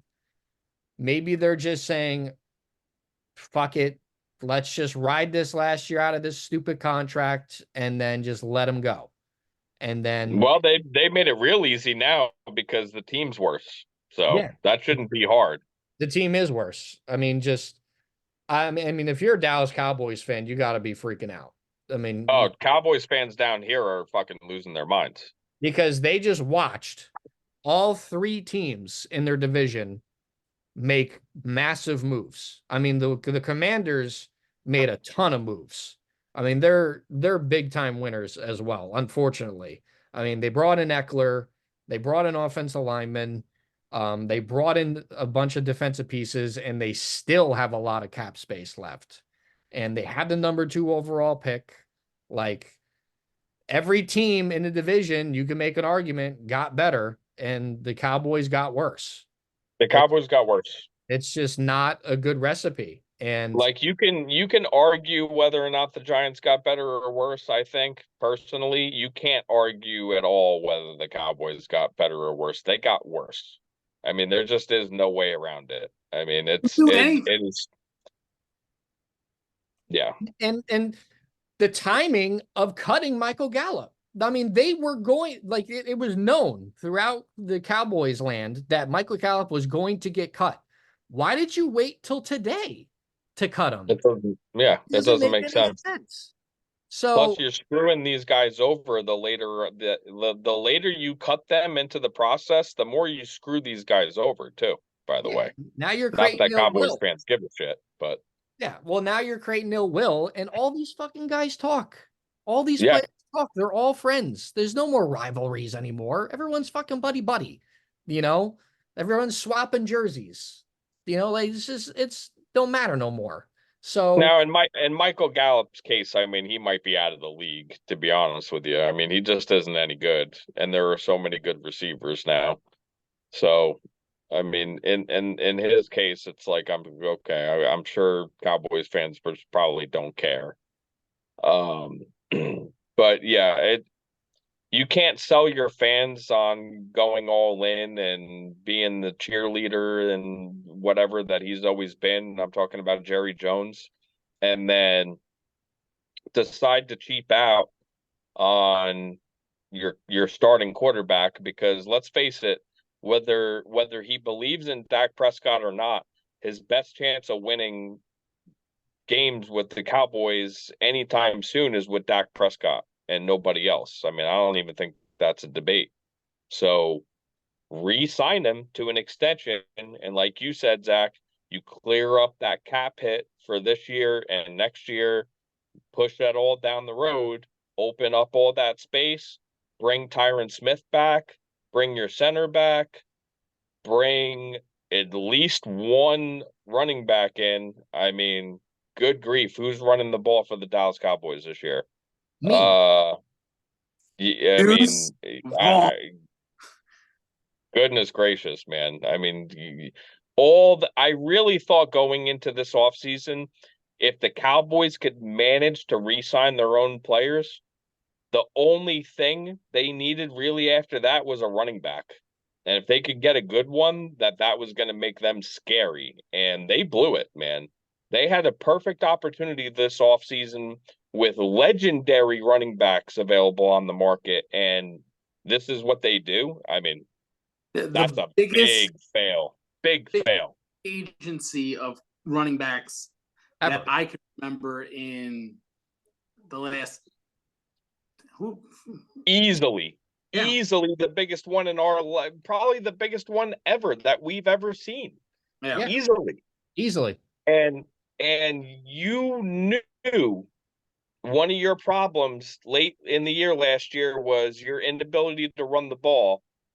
And this is what you do. So you let linemen leave, and now you don't have cap room because you don't want to re-sign Dak, and you can't bring any players in, and you can't sign a running back. The Cowboys are screwed, man. And they're setting Mike McCarthy up for a fall. They're setting Dak Prescott up for a fall. They both will probably not be on the team past next season. No. And you know what? I don't know. Maybe Jerry Jones's thinking is, well, why am I going to pay this guy $55 million a year just to lose in the wild card every year? You know, or Stupid mentality, in my opinion. That's such a loser's mentality. Get your guys as much help as you can so that they can try to win. I mean, at least they get there every year. Keep putting pieces around, keep building every year, every year. Now their window just slammed shut on them. That was it. So it doesn't even matter that you have exciting players like Deron Bland anymore, because now you can't protect your quarterback. And now your quarterback's going to be pissed off all year that the team doesn't believe in him. And it's just going to be bad this year, I think, for the Cowboys. I think they're headed for a rough year. And I think so too. And you know what? Dak might be in some legal trouble right now too. The possible I forgot all about that. possible sexual assault from a previous year, and he's claiming that it's extortion. And so maybe the Cowboys know they're about to be in for a fucking serious PR firestorm with this guy. So I didn't even think of that. That's a good point. So maybe they're like, fuck, we don't have a choice. This guy's, we just can't do anything. We can't re-sign this guy. Also, CeeDee Lamb is in a contract year as well. Yeah. CeeDee Lamb is also in a contract year. So he's going to want the bag. Yeah. He's going to want the bag. Micah Parsons is going to want the bag. You can't pay. Yeah, they can't pay everyone. Can't pay everybody. So Not good. Really not good. I mean, the running back that they wanted went to the Ravens. Derrick Henry.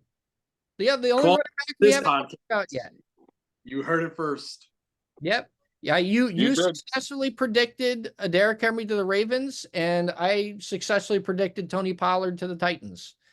So Oh, love to see it. Heard it here first. We heard know, it here for breaking news on Yeah. here. That's yeah, what we do. we called it a That's week ago. what we do. I am Breaking very news proud. Mike. I am very proud of our podcast. We have educated people on here. Brought to you by Caramello. Brought to you by stuff. Dan smoking cigarettes. But yeah, I mean, Derrick Henry on the Ravens. That's a big move. Gives them a Good fit. He said he was waiting for the Cowboys to call him. Yeah, because he thought he was going there. Never got a call. Never got the phone call. He was. Could you imagine that? Can you imagine that he actually said that? Do you know what that means? Is that he was going to go there? No. It means he was going to be a Cowboy. It was going to happen. All they had to do was offer him probably anything, and he was probably going to take it. And Yeah, you don't say that as a player unless there's something there. yeah, you don't say that at your Ravens press conference.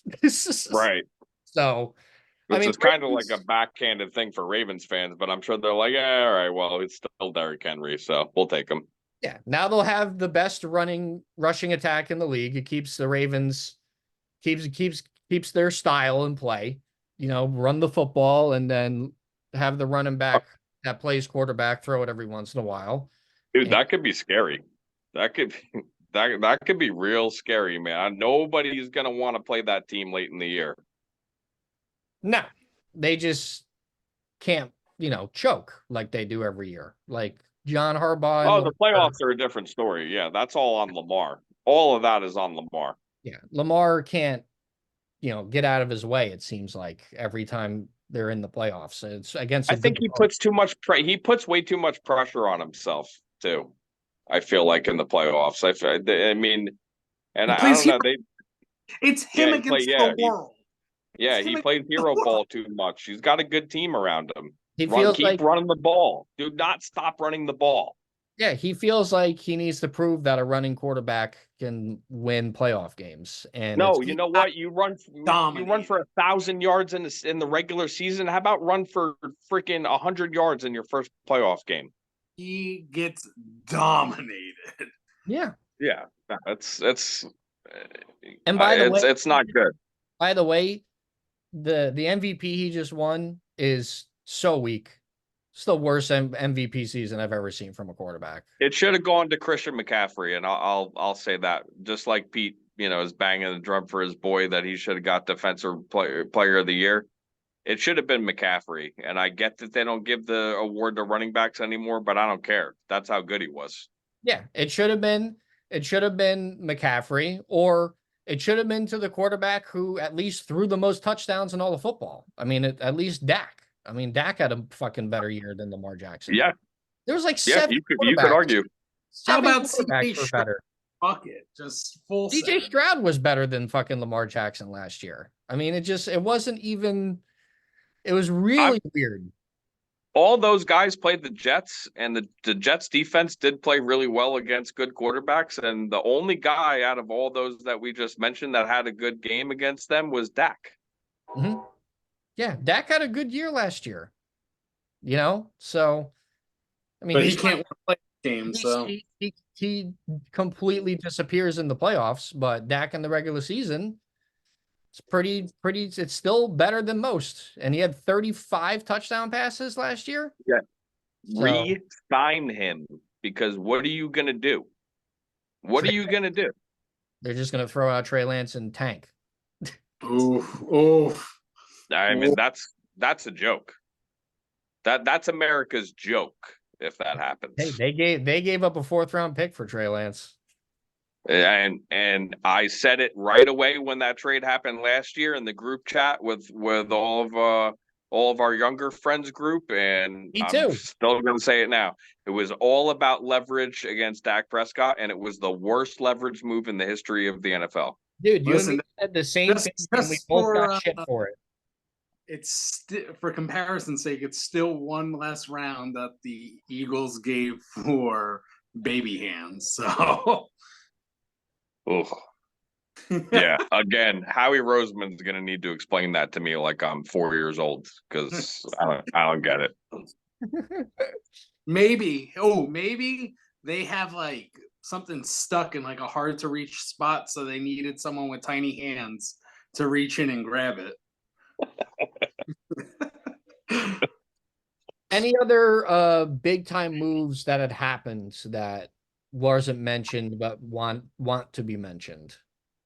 I'm gonna go with an underrated move. Hollywood Brown signed with Kansas City. Agreed.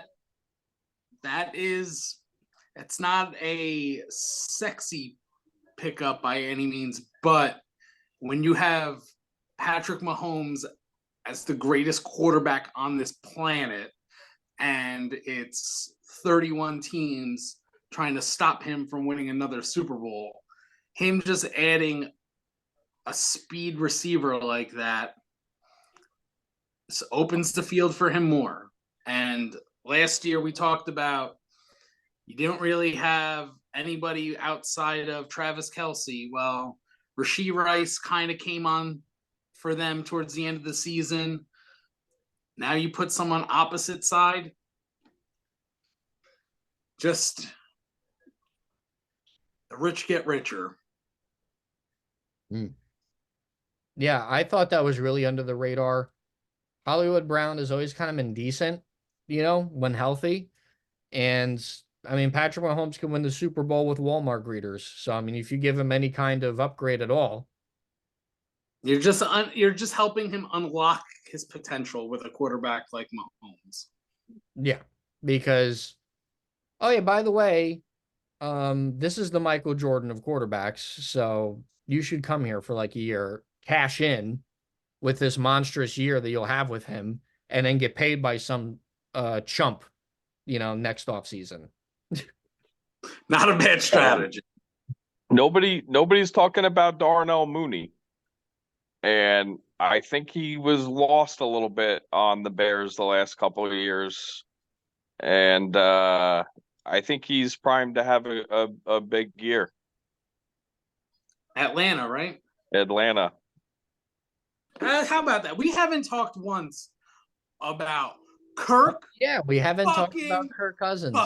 Let's give the man his props and the bag right there. Yeah, I'm just going to assume that all of our listeners are intelligent football guys, and I'm sure they follow the league enough to know that Kirk chose Atlanta and said goodbye to Minnesota. Here comes the money.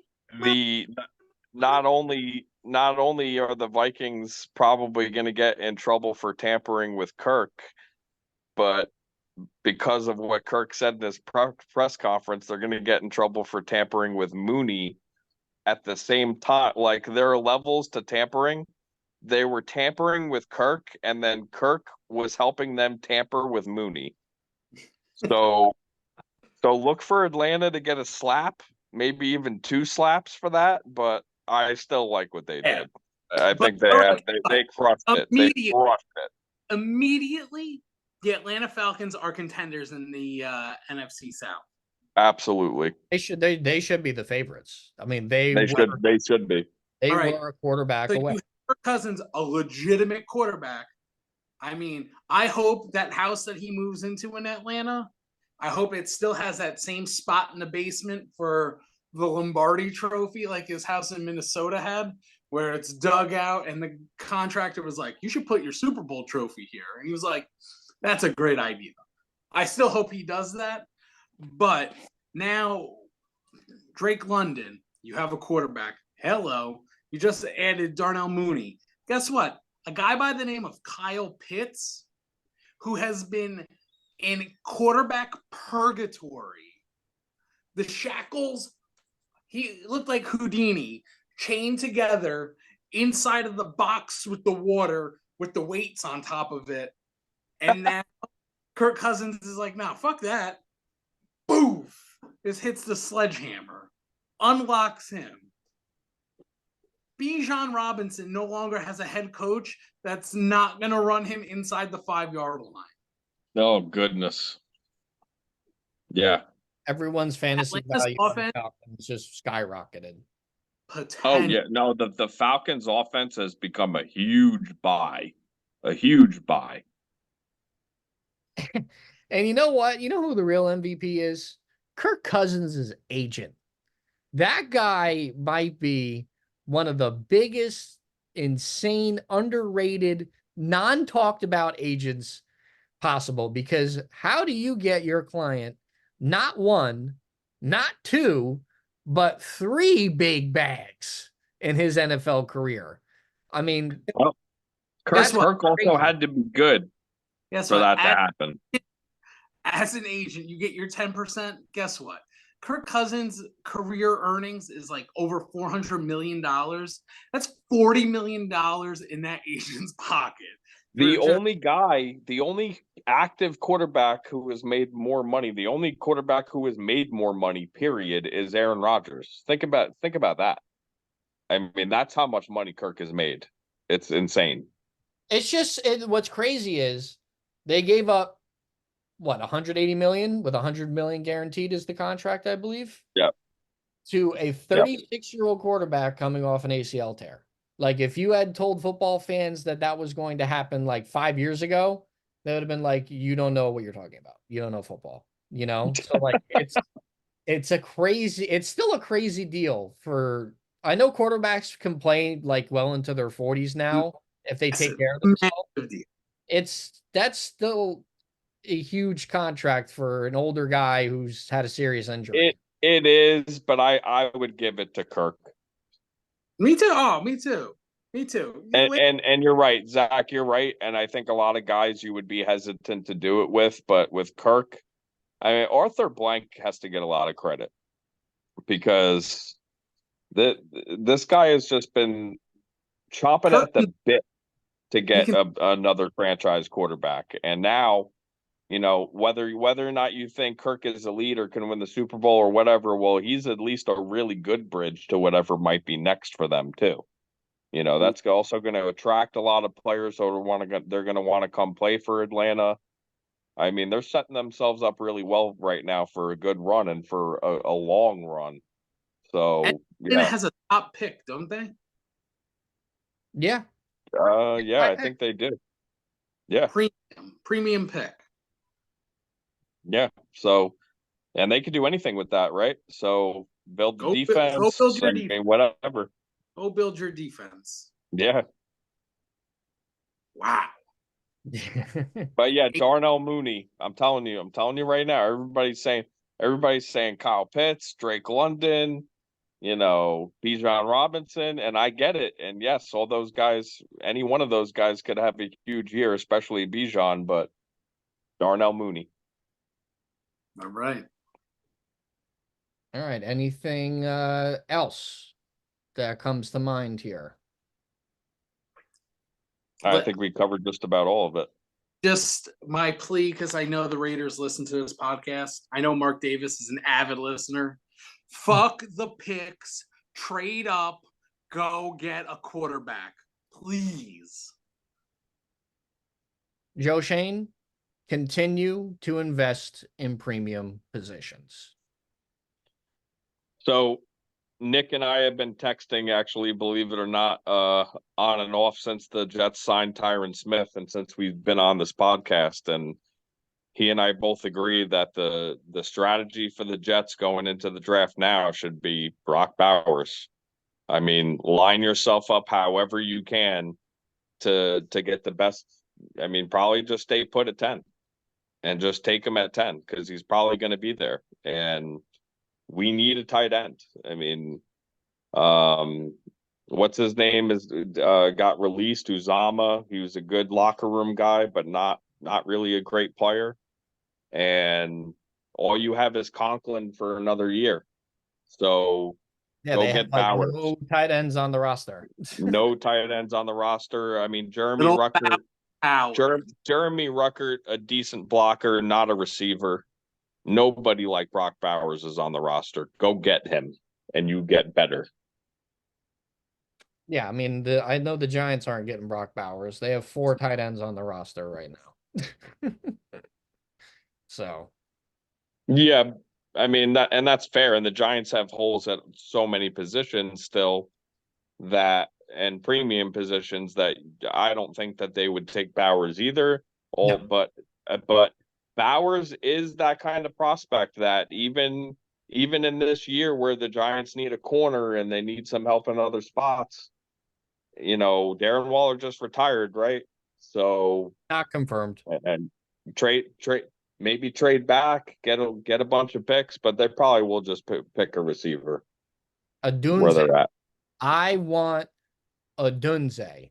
I want the big body, bully ball, massive wide receiver for whoever the fuck is throwing the football. Daniel Jones. It's Jaden Daniels to the Raiders. You heard it first again. So that means the Raiders are trading up from 13 to 2. Fuck them to picks. 3 Three or 4. first throw them.